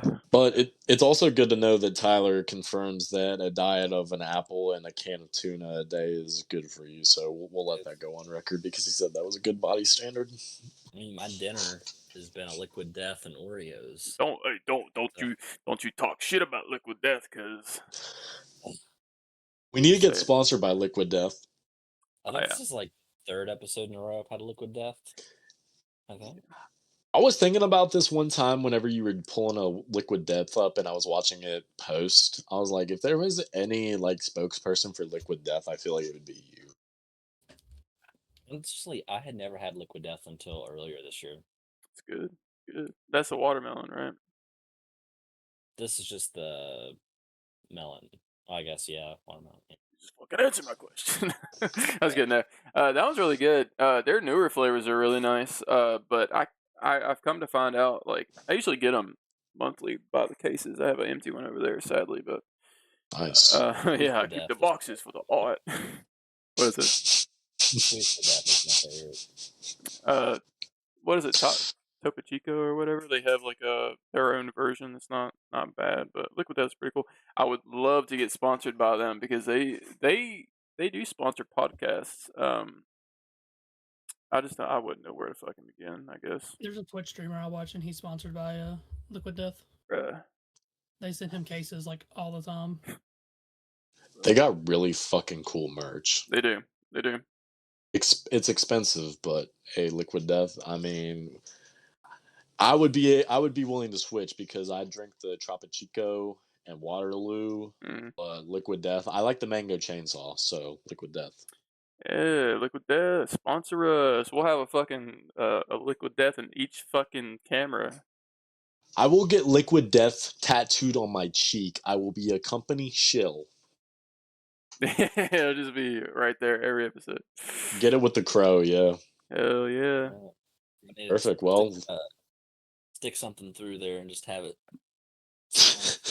We'll have to clip this out and at them on Twitter and Instagram now. Liquid Death. We're 6 episodes in, going strong. Hit your boys up. Going pretty strong. Try to move this body armor out of the camera. Yeah, get that fucking out of here. What the fuck? Yeah, like I said, I'm definitely not consuming Waterloo right now in this in my gray cup. So I'm gonna lead this into the next topic. I have to pee again, and I'm thinking Lily has to pee again.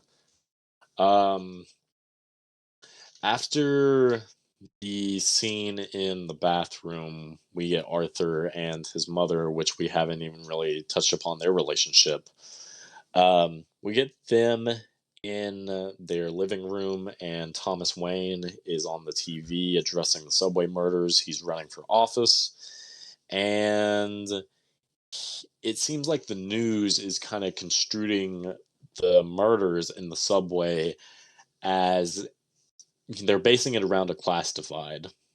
You know, the subway or these Wall Street men, rather, are all murdered in one sequence. You know, they're murdered in a subway, And with this growing uproar with the trash strikes, this more than likely has to be a class motivated murder, right?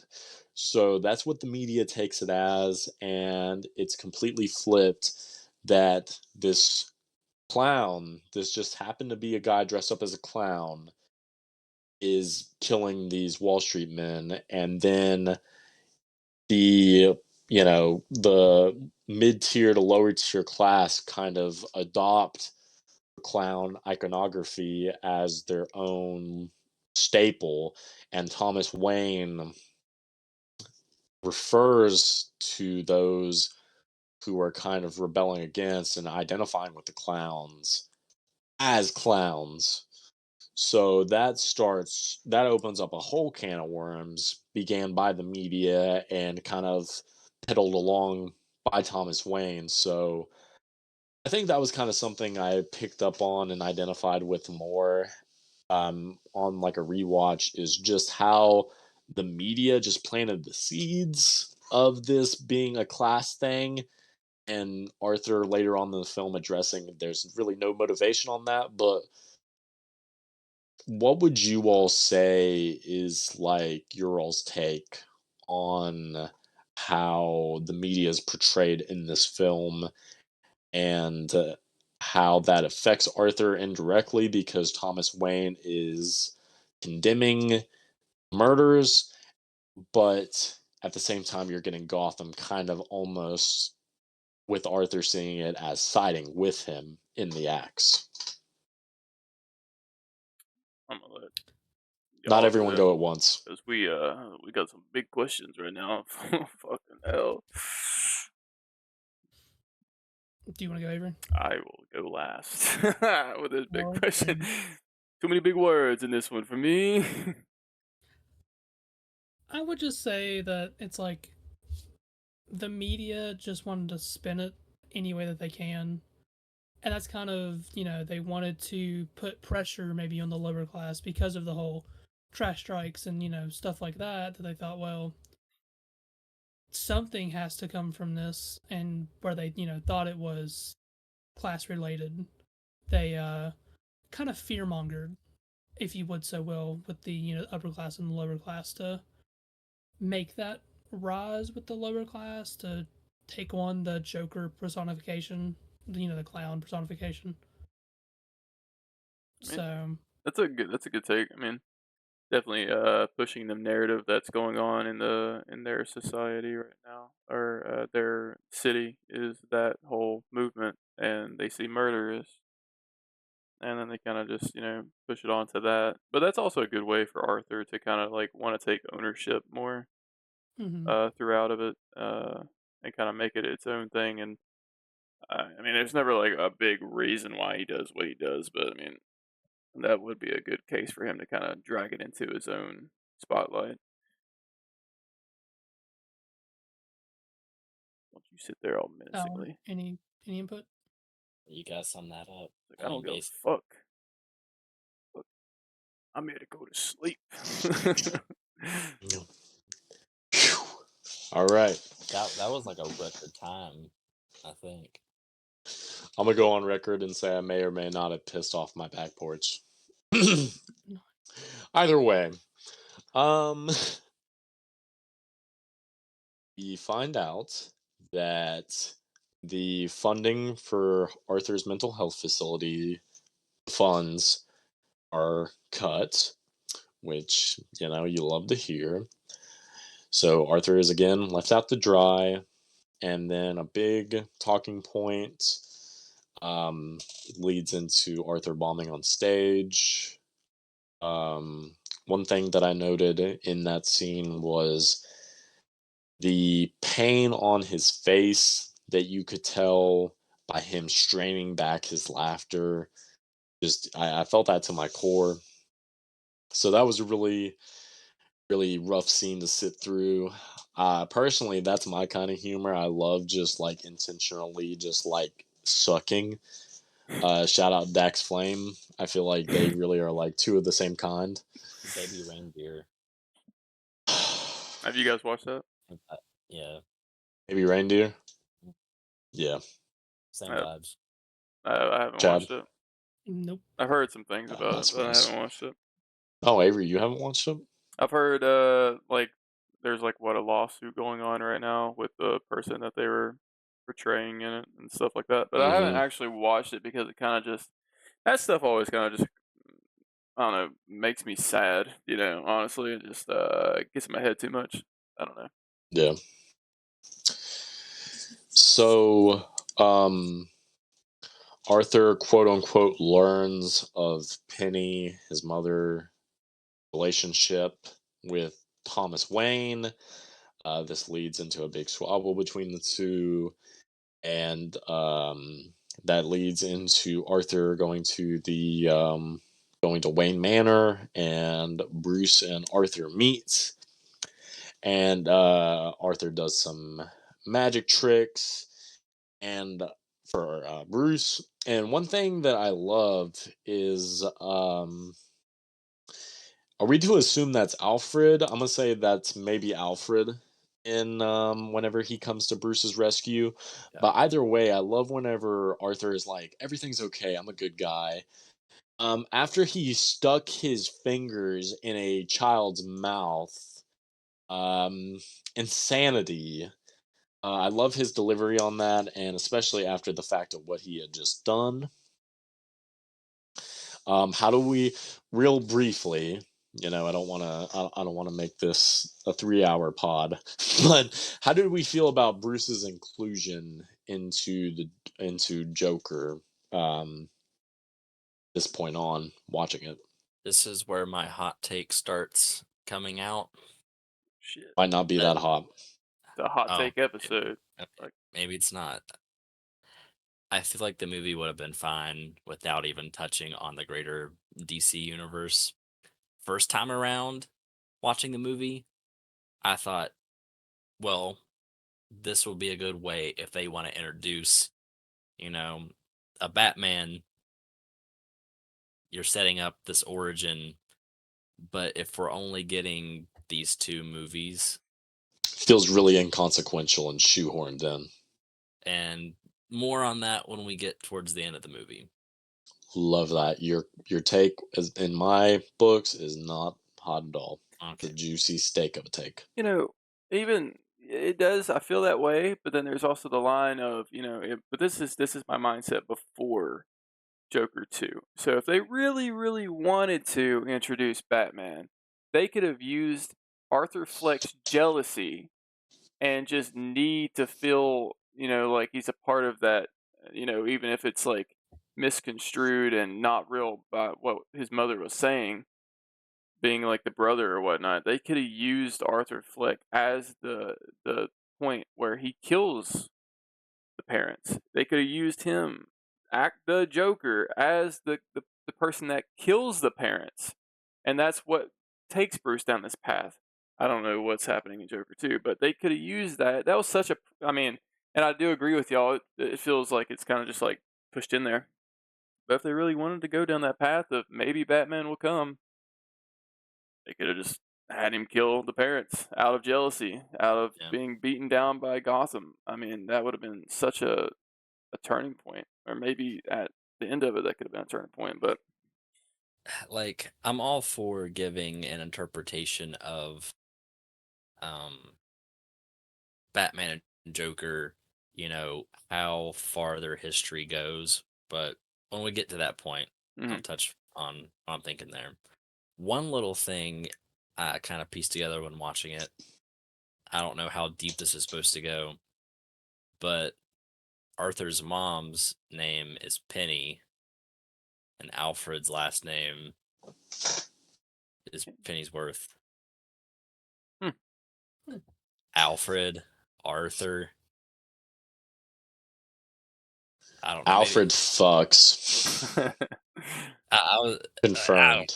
I was just grasping at straws, but I thought that was like a nice little, just I guess, easy connection that I'm sure they just threw some names together in the writing process. But So this slowly leads into the cops investigating the subway murders, and in turn that leads to them beginning to question Arthur. And then soon, Arthur's mother, Penny, is hospitalized after having a stroke. And then that in turn leads into him discovering he is featured on the Murray Franklin show. Not maybe in the way that he would hope. It's his stand up routine, and he's being ridiculed by Murray. And again, it's just one thing after another for our boy Arthur. He is just having a series of misfortunes. Another thing I'd kind of touched upon, well, I just wrote down in my notes, but again, something we kind of talked about, the oppressed citizens of Gotham. Gotham's lower class kind of take on the clown murderers as a symbol. And then as Arthur is at the movie premiere for the big Gotham higher ups, he is in the bathroom with Thomas Wayne, and he learns that he is adopted, and then gets punched out by Thomas. And that was that's a pretty big bombshell that you learn, because whenever I first watched it, I was like, that would be a direction if Arthur and Bruce were like half brothers. But we come to learn Arthur is adopted.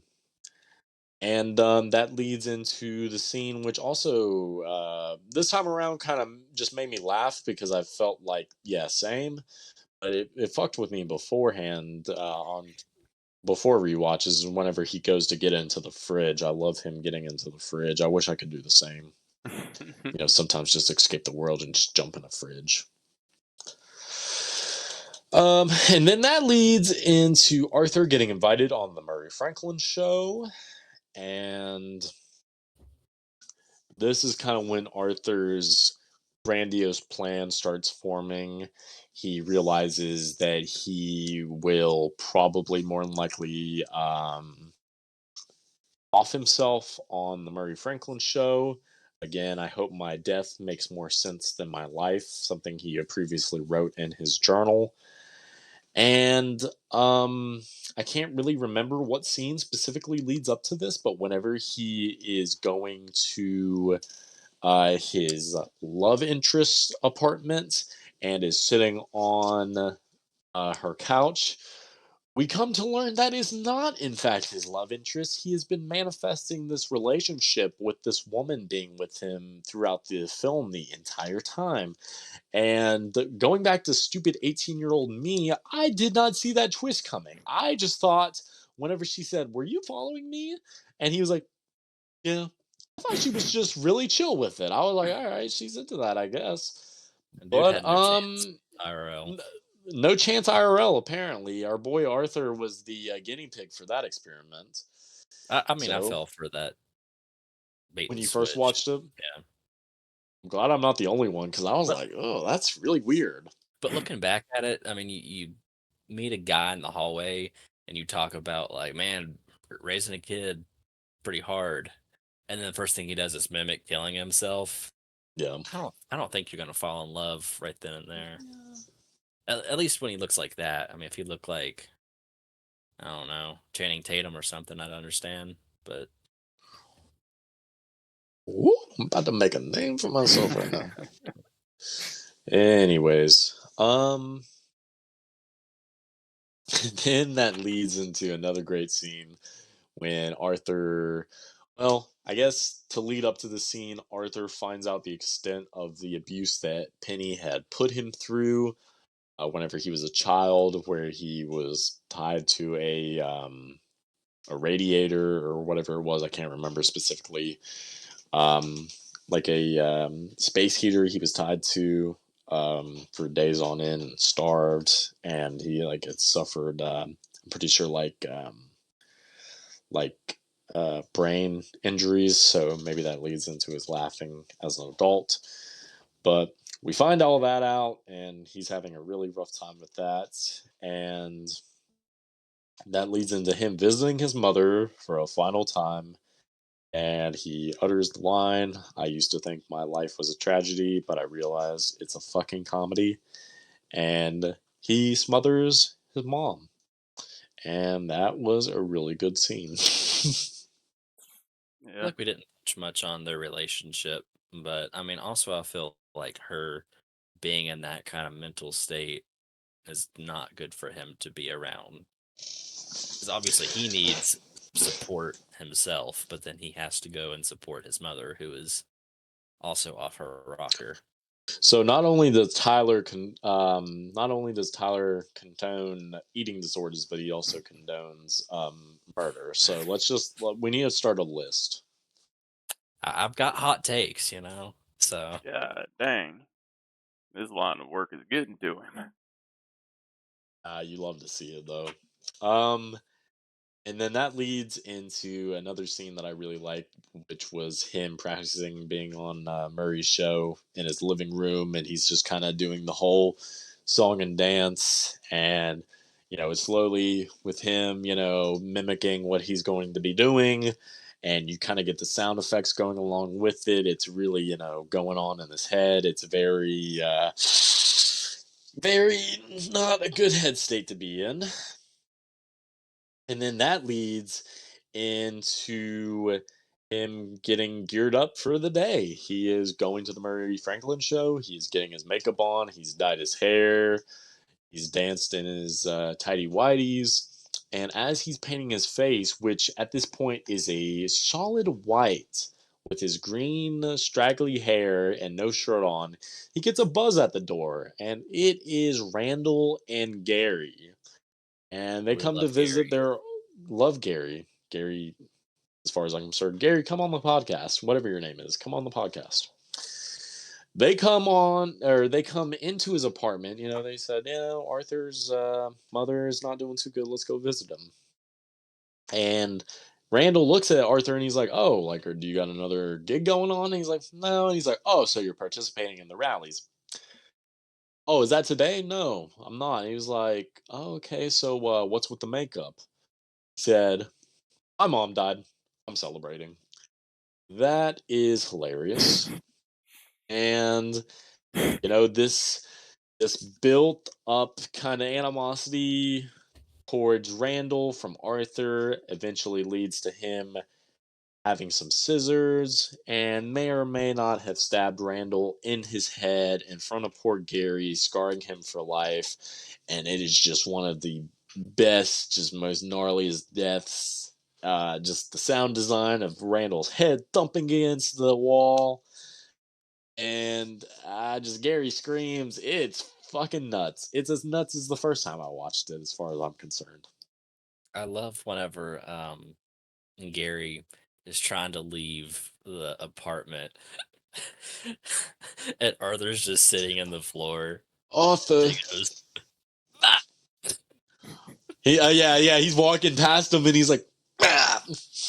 And he goes for the door. He's like, "Arthur, can you get the lock?" That will never fail to make me laugh. Fuck.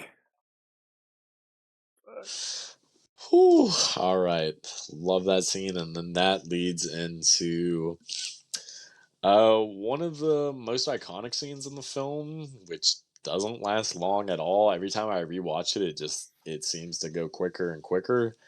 Is the Rock and Roll Part 2 scene where you get the final, Joker kind of, the full on reveal, and you got a fucking sick song accompanying it. And you get throughout the film, you always see these set of stairs, and you see Arthur slowly pacing up these stairs throughout the film, and it's like, it's this big hurdle that is life that he's having to overcome.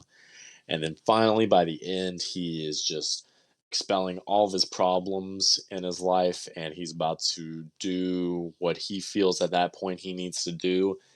And he's not slowly walking down these stairs. He is full on dancing triumphantly down these stairs that he's been struggling throughout the film to go up. He is just conquering them as he's going down to what would be his final moments.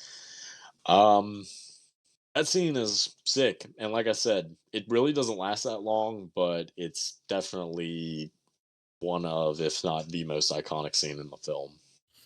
And you can think about it in like the way of his mental health. Like he's trying to like climb himself out and make his way up, make himself better.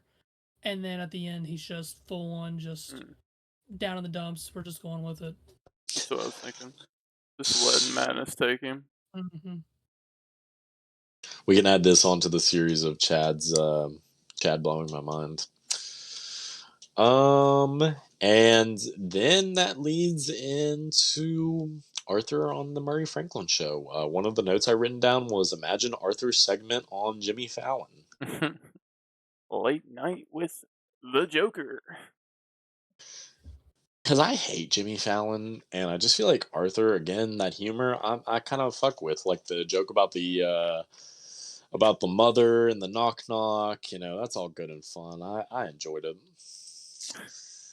And then that leads into probably the most iconic scene in the film is kind of a cringy line. I feel like sometimes when you look at it, is what happens when you ignore a loner and so on and so forth. You get what you fucking deserve. And then he shoots Murray in the head. Can't wait for that DC multiverse set to come out. Um, yeah, pretty insane scene. It is. Doing that in like a full-on public place, you could say like the Joker was born beforehand, but then like I feel like the full-on Joker is right then there on display. He's went down the stairs of madness, and he is ready to display himself for the world to see, no matter what the consequences. Absolutely. Chad Hmm. Chad Tyler, did you all have any retrospective thoughts kind of seeing that again? I think his spill there with the "you get what you deserve." That dialogue, looking back at it, is pretty like Facebook emo post. Like it's up there with Heath Ledger, edits that you would see like people doing that'll, try to make themselves look sad and depressed in like 2012. But Yes, it's the same Definitely. vibe, but still iconic nonetheless. I still mean, iconic. Yeah. And that leads into him hitting us with the and remember folks. And then it cuts to commercial, and you're getting animosity. There's riots in the street of Gotham. You get an amazing needle drop with Cream in White Room. That's a fucking amazing scene. And but to be honest, even before that needle drop, I honestly, or even I'm gonna just kind of cut to the chase for the end of the film. I felt like the inclusion of the death of uh, Thomas and Martha was completely unnecessary. I felt as if the film could have taken them completely out of the equation, and the ending could have just straight up have been Arthur on the car, and he does that iconic fucking with the blood on his for the smile. I felt like that could have been the end of the film. There maybe could have been like an intercut of Bruce. I mean, if you're really needing Batman, but I just felt like looking back, that's one of the things I wrote in my notes. I felt like the film could have ended 15 minutes sooner than it did. yeah, that was with like my. I guess it's no longer a hot take. I guess it's more like just a lukewarm. But I feel like even if they wanted to show the death of the Waynes, they could have just left it suggestive with the shot of them exiting the theater, and you see, the protester that notices them exit the building, and you could just show him like, go to turn around the corner to follow him. Everyone watching the movie is going to understand what's about to happen. We don't need to see them die for what, like the millionth time in film. Hmm. But I mean, even with that was just like my biggest like issue I had with the movie was just the relying on going back to the Waynes throughout the movie and just introducing them. And if it's supposed to be, well, at that point, it was just more of a standalone movie. I mean, we'll see what the second movie holds in store. But honestly, the only inclusion you could have used with the Waynes could have just been having Thomas Wayne on the news just to establish that we're in Gotham and that they exist. And then you could show something with like Thomas Wayne later, or even include just the scene in the bathroom at the premiere, something like that, where remove the whole Alfred thinks that he's related, that's his dad. You could cut that out and it just be something like, oh, well, you're Thomas Wayne. And then Thomas could treat him like he's a piece of crap. And then Thomas will get what he deserves. I don't know. Certainly. It's just one of those things where it doesn't ruin the movie at all, but it definitely sticks out as that was probably shoehorned in there by Warner Brothers. Some DC execs, yeah. Yeah, just to be like, you got to establish that's what's going on. But I thought I was special. Kind of like a weird thing too, where it's like their intentions are it's just a Joker standalone movie. There's no Batman. There's not going to be a future Batman within these films. But yeah, you're probably right about like the higher ups are like you gotta name drop them, you gotta show them, and it's like it doesn't help the movie that much or help Yeah, the. like there's no other characters name dropped at all that I'm aware of, even in like, there's no mention of like a Harvey Dent or Jim Gordon or anybody like that. Yeah, it's literally just the Waynes. It's like even in like the best movie that can be about the singular character, there has to be a mention of the polar opposite. Like in the Batman, they had to have that scene of the Joker at the end that kind of just made it feel pretty out of place. And then again with my rose-tinted glasses being taken off, just the inclusion of Bruce Wayne was just really egregious. I feel like. And Chad, what did? Oh, go ahead. I'll bring up something after that. Chad, let's hear it, boy.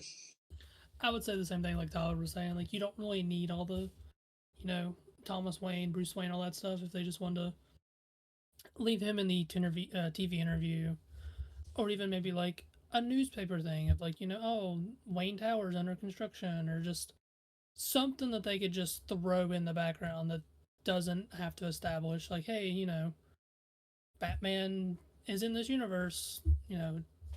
They could have done it a lot better, I think, if they were going to include those characters. Especially his age, Bruce's age. It's like I don't know what Arthur's age is, but he does look like a middle-aged man almost. So and then you go to Bruce, and he's a very young child.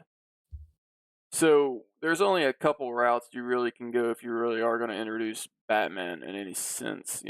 There's very few routes. But I was going to say when you brought up the Batman and how they brought in the Joker, it reminded me, and I didn't touch up on it when we were talking about the Penguin, but whenever Sophia is in Arkham, you can hear a bunch of women laughing, and in my head when I heard that, I was like, I wonder if Harley is there.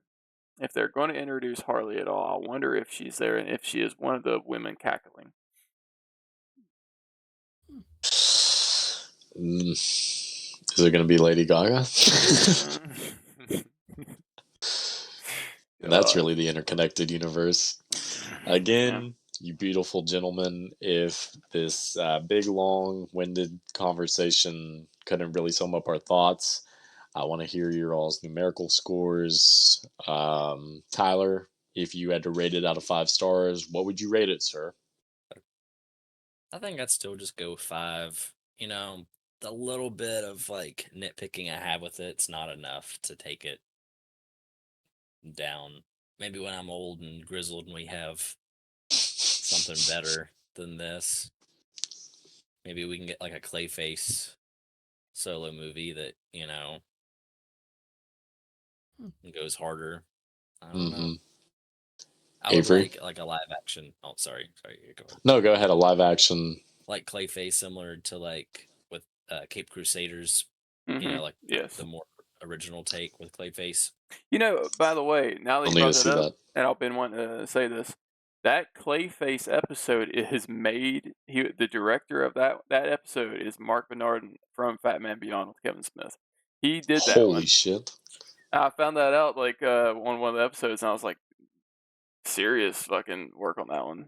It's crazy. That's a pretty good episode. Mm-hmm. Damn, I need to see that one.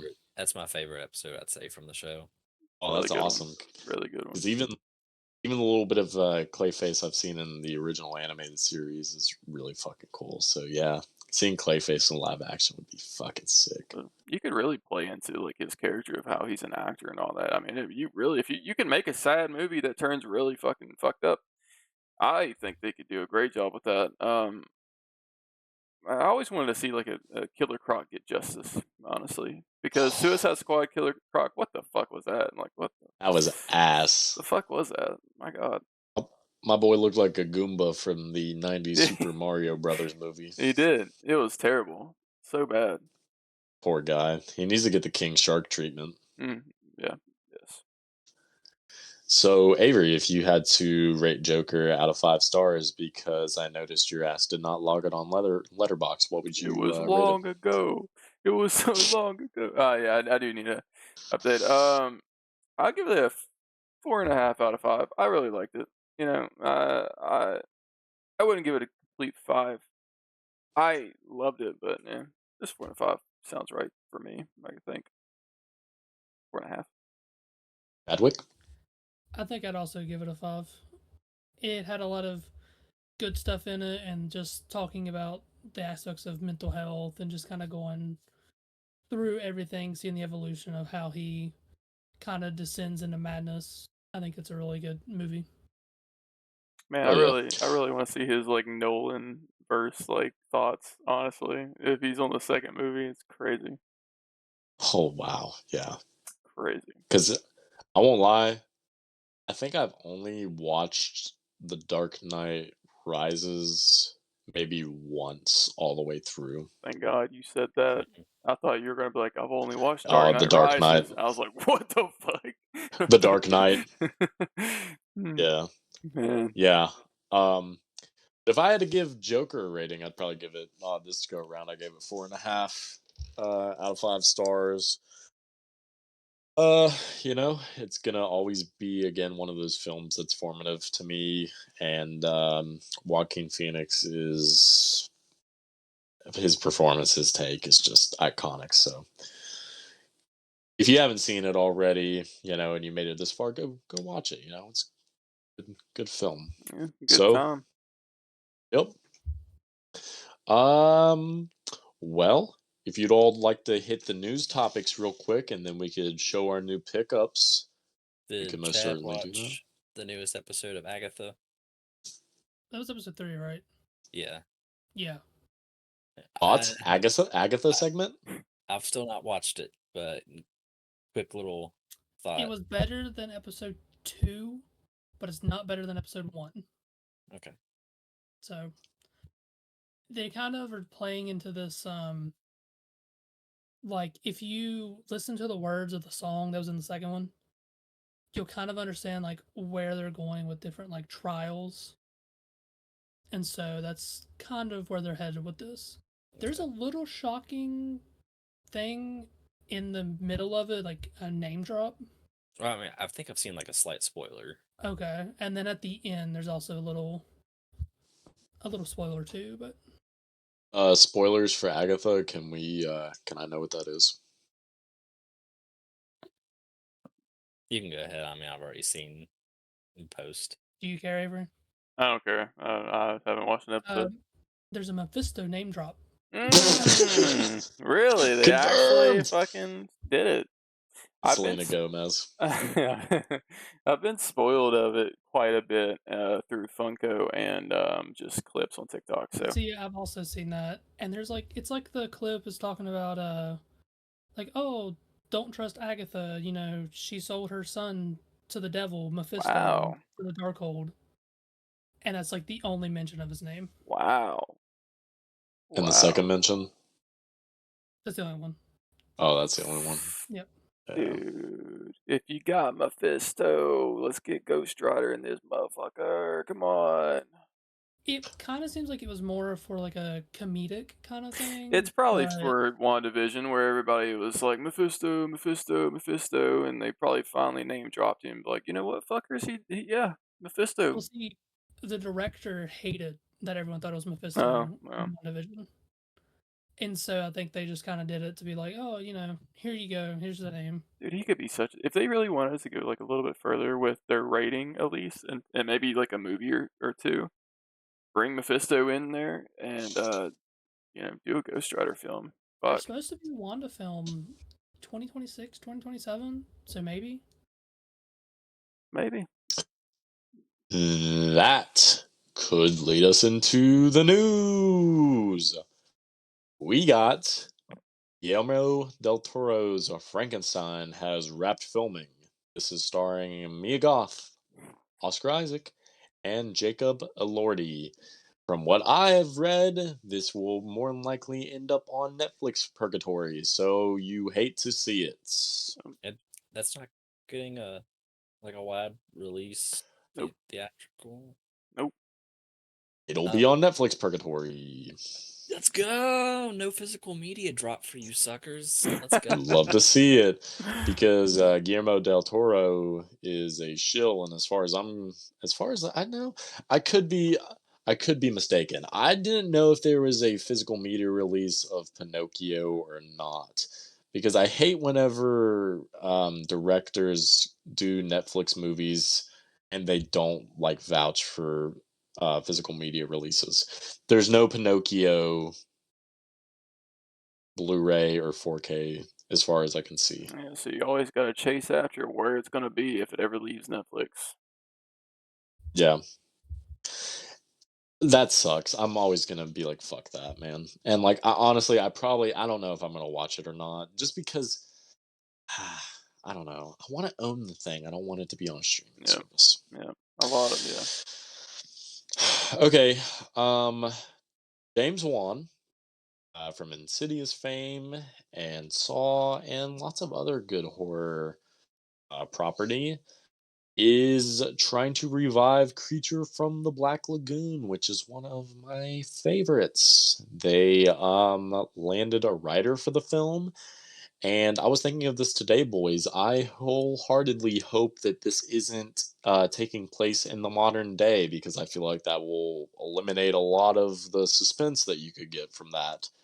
Because, you know, why not just take out your phone and start recording this said creature? I feel like if they could keep it kind of like, you know, maybe even if they want to keep it back to the 50s or even up to the 70s, I feel like they could do something really unique and cool with that. So that's something I'm hoping can make it out of development. See, I'll give you a prime example of like why the modern day shit does not work. Is when Netflix dropped the series Dracula, they had it in the you know, the original period that it was, you know, supposed to be, and then it started gradually going futuristic in the later episodes. And I mean, it was a really good show, but then once you got to the end of it, it's like the future, and you're like, what? Like, I don't want this. Like, this doesn't. Like, what are we doing? Yeah, it doesn't feel good, and it doesn't do the story justice at all. I always wanted it back in the time period that it was originally supposed to be in. Fucking not futuristic cars and bullshit like that. But And for news for Tyler, because he loves Scream 7, starring Neve Campbell, will be out supposedly in February 2026. So that's good. another Scream, let's go. Another Scream, but meanwhile I'm starving for a Friday the 13th. I'm malnourished in the corner.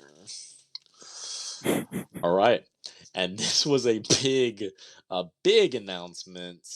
Well, let me save this for the end. A new Nosferatu trailer. I didn't watch it. I'm already locked in. I'm gonna see it. But Wow. yeah. pretty cool. Another trailer. Trailer was really good. It was really good. Yeah. I like Really, that they didn't show like a good glimpse of Count Orlok. dude. We've just got like what the eyes and like Yeah. his shadow kind of like in the curtain. You got like that hallway scene where they open the door and he's just kind of like standing there, but you don't see any features or whatever. It's. I like how eerie it is, and I like how much attention the actress is getting. I'm forgetting the character's name. That he's trying to seduce and get to. Lily Rose Depp. Yes, I like the I like how that trailer really focused on her. Nice. Really good trailer. But yes, we got that. That's good. That's what I was gonna say.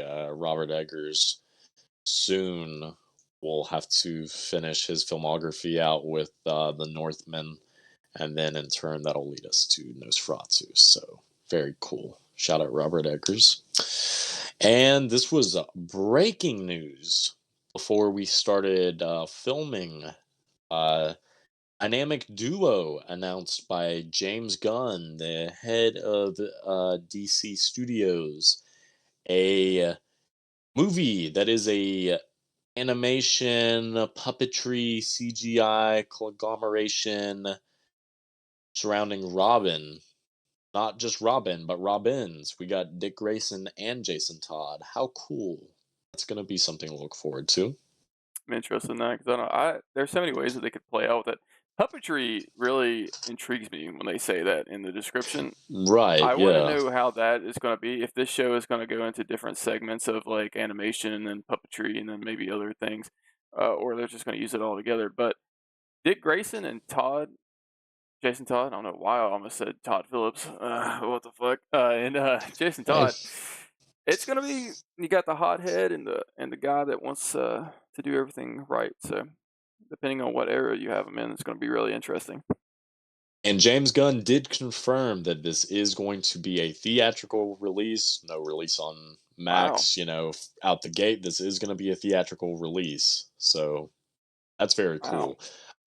Don't know a lot about Jason Todd. I've read up a little bit on Dick Grayson, but I mean, I think it's just awesome to have a animated Robin film coming out at all. I mean, James Gunn, I just hope he can keep up this consistency with, Mhm. showing those kind of characters love. But like you said, Avery, earlier on, like if the animated movies and the games are all supposed to coincide with each other, how does this fit into what are going to be the films going on from this? Yeah, I know they got this one that they just announced, and they had the other one. I forgot what it's called right now, but it's like more of a mix of a team. They said it's supposed to be canon to the film. So, and that one animation that they Creature talked. Commandos? Yeah, that one. That one's supposed to lead directly into like a live action one. So I don't know how they're gonna do it, Crazy. but DC has been lacking a lot. Mostly in animation, they do really good, but when it comes to films that aren't very connected with each other, they're really mixed reviews on a lot of them. So Nice.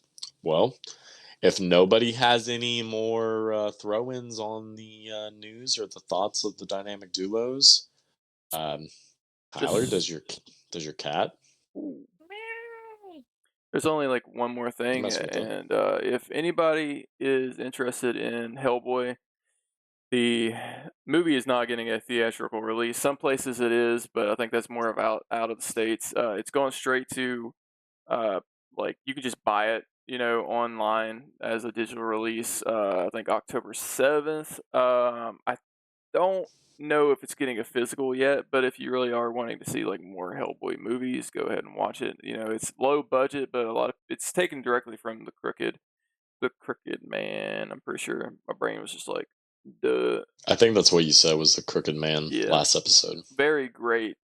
I mean, but one of the best Hellboy comics you can read. It's one of the most popular ones. It's a one shot, so well, two shot now. But if you really like Hellboy, watch it. buy it because it's low budget, and I don't think they're really riding on the promise of a lot of purchases and stuff. So, but we get another Hellboy movie, and everybody that has watched it says it's pretty good. And you said Mike Mignola is a fan of it. He vouches for it. Yep, he says it is probably the closest to Hellboy that we've gotten, and a lot of fans are saying that too. I mean, it's taken straight from The Crooked Man, and they're getting as close as they can to that book. So you're gonna get, if you're a fan of Hellboy, you're gonna like it either way. But a lot of people don't like the makeup and stuff. It's low budget, so you're gonna have to take it for what it is. They're not gonna jump into the money pit yet because I mean the last Hellboy movie they did was complete trash. David Harbour was good to an extent, but they failed. So. And again, if the original creator is supporting it, by all means, we should do our part in supporting it too.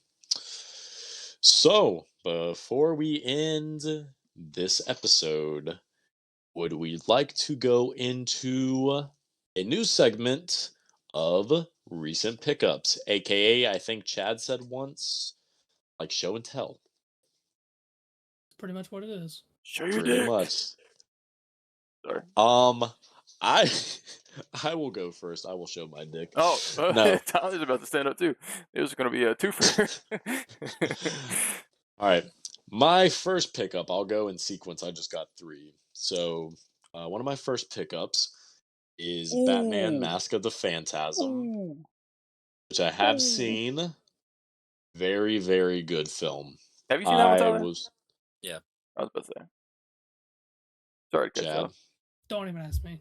I was only wondering if Tyler did because he watched the animated series, and I didn't know if he watched that one because it's a standalone movie.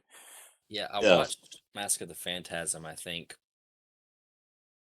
before I started the animated series, even though I know it's supposed to take place in like somewhere in season 1. Okay. I think that's what I did as well, honestly. But yeah, great story. And if I'm right, Avery, this was the first introduction of Phantasm, right? I mean, this was the introduction of that character. Pretty sure, yeah. I had that sucker on VHS, dude. That movie holds dear to my heart. That's awesome. So we got that, and a recent figure pickup I got was this WWE Elite. It's an Ultimate Elite Gunther. He's got the soft goods robe. He's got the title belt. I showed you all the other day, but he's got the butterfly joints. He's got some toe articulation. Pretty sweet. It will probably get me in an obsessive buying spree on some. I really like him. That empty shelf you have back there, you need to get a ring. Dude, I've looked at some of the rings, like the actual like proper scaled rings. It's got like the canvas mat and all that stuff.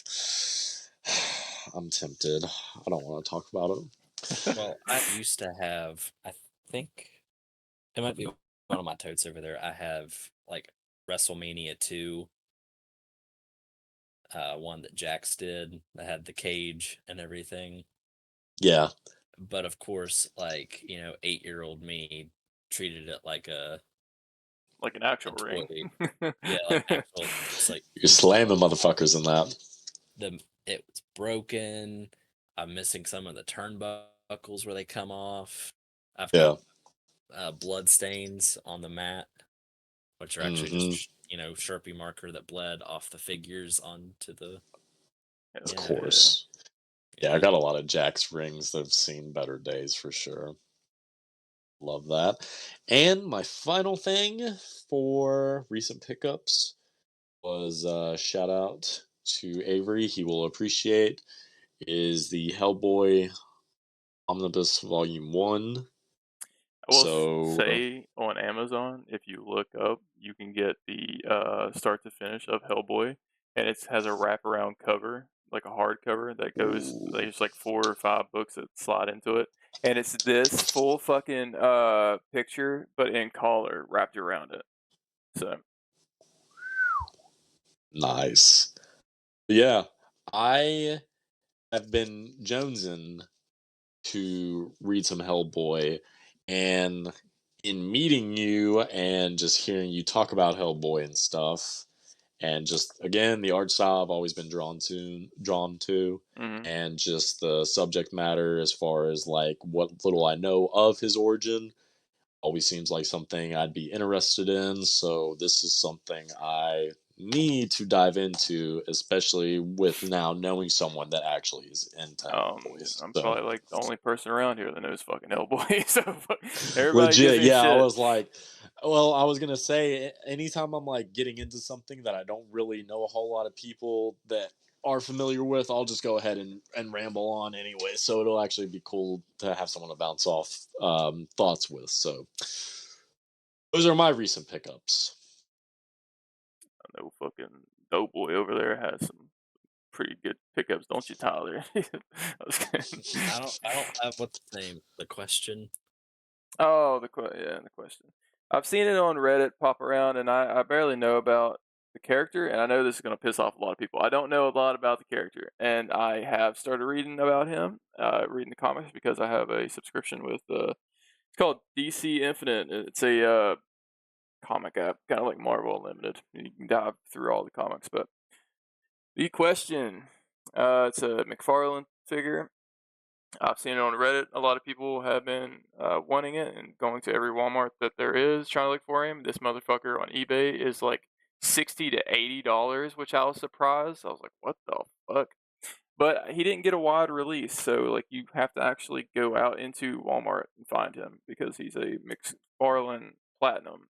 And then I just got this Dick Grayson Batman that they did a Batman and Robin run where Batman was supposedly dead and Dick Grayson, Nightwing, took up the mantle. And I just grew up reading that, thought it was cool. When they made a figure about him, I was like, fuck yeah, I'm going to get it. I was curious about that one. Yeah, it's pretty I cool. hate I hate that McFarlane does those like. I mean, it's nice for the chase, All the but I feel Platinums. like, but as like a society, I think we've grown past going out and actually hunting for figures in the wild. Well, listen, if you yeah, this is a shitty thing too. Lately in store there has been a abundant of platinum, so it's much easier to find. Like this one is you have the normal black and gray, and then there's the blue, and then the gray, and then that's the platinum. I found more of the blue than the black one, and I like the black one more. But this motherfucker, people have not found him really at all. So like this, he didn't post about. He didn't. I don't think he did. At least maybe he did like a sneak peek somewhere, and then people started finding him, and then everybody started hunting him. I just got lucky and found him at Quincy Walmart. Nobody fucking goes there, so yeah. Platinums are kind of dumb though. I do think. I think it's kind of a weird, outdated thing to do nowadays, or to hunt them down like a fucking dog. Well, Todd McFarlane, not the most hip. I gotta say, like the wired cape though that he's doing now is kind of like a good touch to it. That's the only reason Tyler like was talking extra. about that. Yeah, I didn't like know they were doing that. it them doing it now. They've upped their quality just a little bit on their figures and face sculpts because like the Batman wave from when the Robert Pattinson Batman came out, I liked their figures, but a lot of them were kind of just like not made very well. But lately they've been doing pretty good with their wired capes and head sculpts. So I've been kind of like dabbling back into them just a little bit. Chad, no recent pickups? Nope. Just cleaning out. Found like I said, those comic books that I have, but that's about it. T-Bell? Well, I had one that I showed not Avery, sorry, Brandon before we went on here. Also, one topic I wanted to touch on and forgot was the Vince McMahon documentary. Nuts. So, I mean, if we can just clip it out maybe as like a short or something, because I won't ramble on too much about it. But my pickup for this past week, I showed Brandon Oh, Black Series Bib Fortuna because I'm building out my I thought you had Jabbas him. palette. Nope. Hmm. This is the 40th anniversary package version to Oh, where the blue on his skin isn't as prominent because the Okay. Galaxy packaging version, it's like blue, Mm. which is not accurate at all to what the movie is. But then the 40th card back, they went and dialed the blue back, which I need a better webcam, but yeah, you can't really see anything. But The yeah, only I wish they would have done a little bit of soft goods with him, just because of how stiff his legs are. he's basically a traffic Yeah, cone. All the plastic, which you can't even raise his arms up. yeah, you can't do much But with him. no, but yeah, I got him on eBay for like $10, so I couldn't pass that up. That's like I the wish. what is it? Go ahead. Oh, I was just gonna say that's mainly what I'm focusing on in Black Series, just Return of the Jedi type collection. I want to do like I want to get like a bookshelf, but then kind of like a separate shelf, and kind of do like a the scene where you're in Jabba's palace, and Luke is talking to him and whatnot. But I forget on the last. We didn't talk about anything we got recently, did we? no, Mm. Oh, well, I've also got not Ponda Baba, sorry, Dr. Evazan and one of the Biff musicians for the Cantina. But I don't feel like grabbing those because I feel like if I touch the Biff, I'm gonna have an avalanche down there. dude, I want to go to Ollie's, and I really need to focus on hunting him down. Is Mr. Fix It? I keep seeing people post about what they got, and I see Mr. Fix It in the damn photos, and I'm just like, why? Bro, I got lucky finding the X-Men though. That was pretty sick. Yeah, I mean, my Ollie's is basically just cases and cases and cases. I don't know why of Dr. Evazan, but no Ponda Baba. Mm. And they go And hand in hand together. you missed out on the RVD though, man. Yeah, I should have copped He that. found that RVD in the wild, and that was going. What was it, like 15 at Ollie's or something? 10, I think. 10, and online I looked it up. That thing is going for like $30-$40. Oh yeah, I should have I picked mean, it up for sure. if you want it, I mean, I'll snag it next time. If he's still there, maybe let me some RVD. With the Vince doc, real quick, I went into it with the understanding I thought it was going to focus more on his current allegations, which that's not even brought up until the last 5 minutes of the last episode. Oh. Because it's 6 episodes, and it's more so, it's like half a Vince documentary, but it's also half of just like the history of WWE, more so. I enjoyed the bits that it went into. Some of the controversies I was familiar with, some of them really not so much, especially like the more like 80s kind of Like the issues. ring boy scandal, Yeah, and then that. with the lady refs. Yeah, I didn't know about any of those. But once we got into like the Attitude Era, more time period on current, most of those controversies I was aware of. I wouldn't know really if this is like a negative I can really put on the doc, but it did a lot of like footage jumping. Like when it was talking about Shane McMahon like leaving the company, but then like they'll show clips of 2008, 2009 Shane when they're talking about like Attitude Era Shane. Mm-hmm.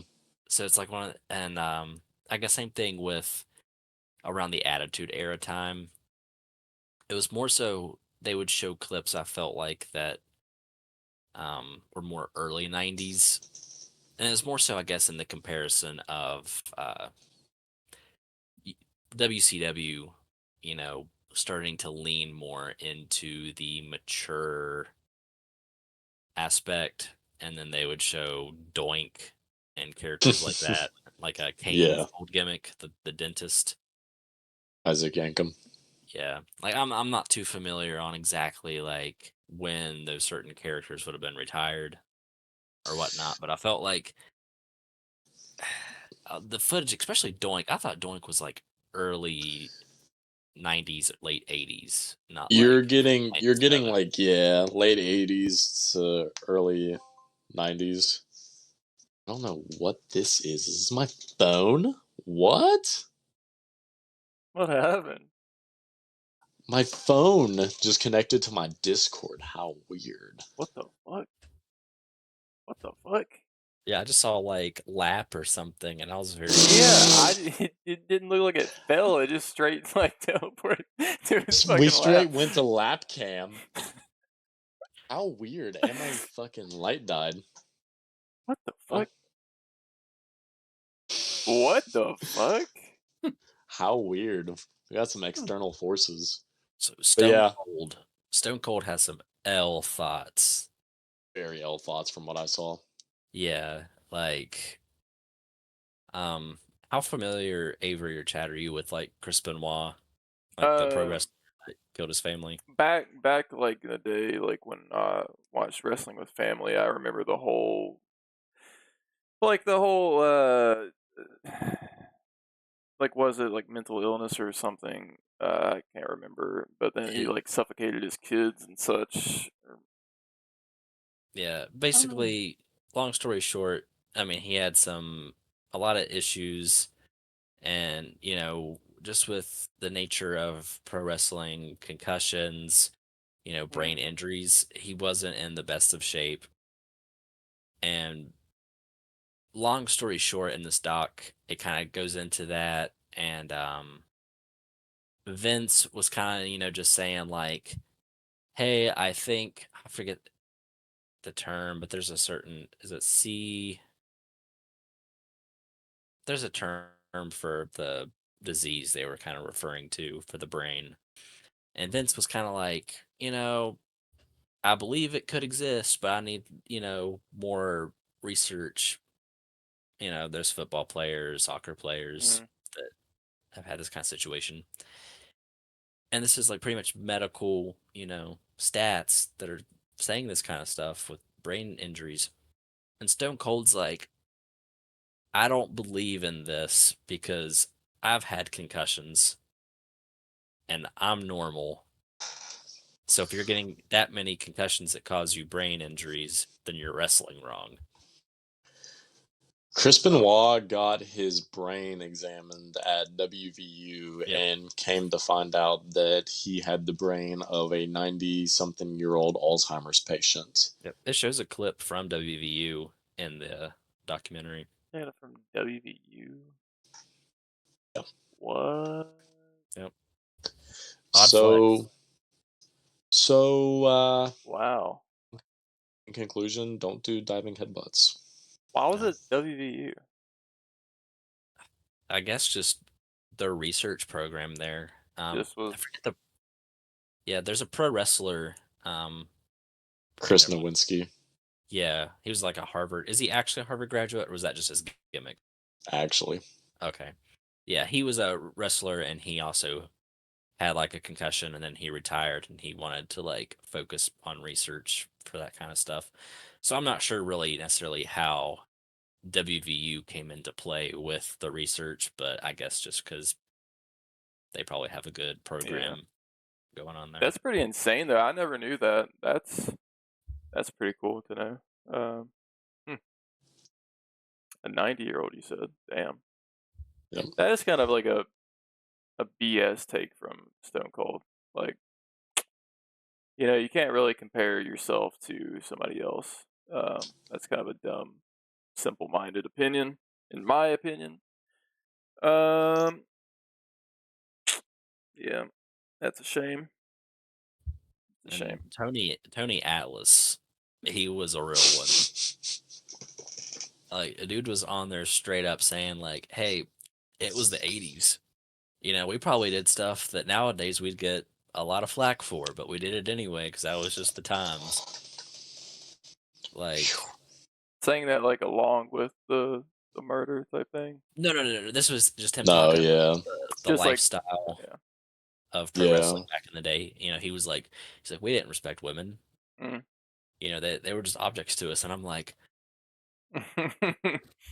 Well, I mean, he didn't hold back at all, so I'll give him that. I've heard Hulk Hogan say some pretty wild stuff on podcasts. So Man, you can't believe a word that comes out of Hulk Hogan's mouth. If you want to talk about dudes that actually belong on a shit list, Adam Sandler, you're okay. There's a whole list for Hulk Hogan, dude. Holy shit. Oh my god. You want to talk about actual despicable human beings. I'll respect Hulk for what he did for the business, but his reliability nowadays is not very good. Hey, but we do know that there is going to be a movie about his sex tape coming out in the near future, so look out for What? Gawker. There is about his Gawker scandal when his sex tape got leaked. Huh. So I something to want to. look forward to. I need that Benoit movie to come out. That's been rumored for like the past 10 years. Yeah. Well, boys, I think that's a good point to leave it off on. We almost got a crotch cam sequence, so my sincerest apologies on that. That's such My weird.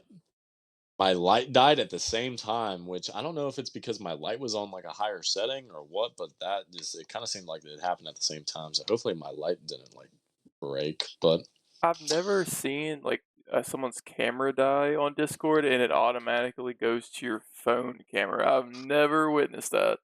That's crazy. well, yeah, it like listed my phone camera like I could switch it to that if I wanted.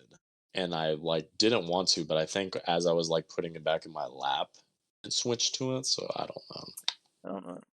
But if you haven't, subscribe because it helps us continue this. You know, the likes are pretty good, and the subscribing, the people that are subscribing is pretty good. You know, friends and family, and even people that's outside of this podcast. It's doing pretty great. I forgot to mention, but my buddy Connor, he actually watched The Lighthouse Wow. because of like, I mean, he talked about wanting to watch it for a while, Mm, but I mentioned it was like, hey, we got a new episode out on The Lighthouse. He went and watched it, and he's watched Longlegs, hell yeah. Sick. Hell yeah. so he's doing better than I am. Shout out. You guys need to. I illegally watch it or something, but you guys need to watch Long Legs so we can talk about it in depth. Um, Yeah. Yeah. but it's in this one since everybody has to work in the morning and such. We aren't going to do a super long one, and we're probably going to keep them like around 2 hours, just to be playing on the safe side because everybody does have to get up.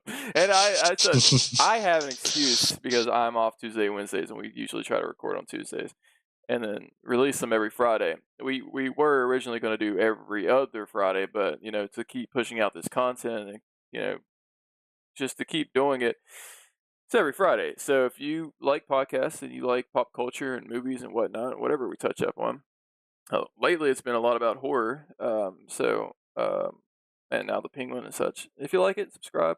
Share it around. It really helps us keep going, and we enjoy doing it. And again, we can only keep Jabba entertained for so long, so we gotta keep the viewers pumping. So Yeah, Tyler's gonna have to end up taking clothes off or something. I don't know. I might need to make the crotch cam an actual segment. So if We you might join the need to crotch cam, just make join the sure you Patreon for subscribe. that. Hey, and Ooh, Liquid Death. Hey, Liquid Death. Kevin Smith, Justin Long. Yes, sir. Yes, All right, sir. yes sir.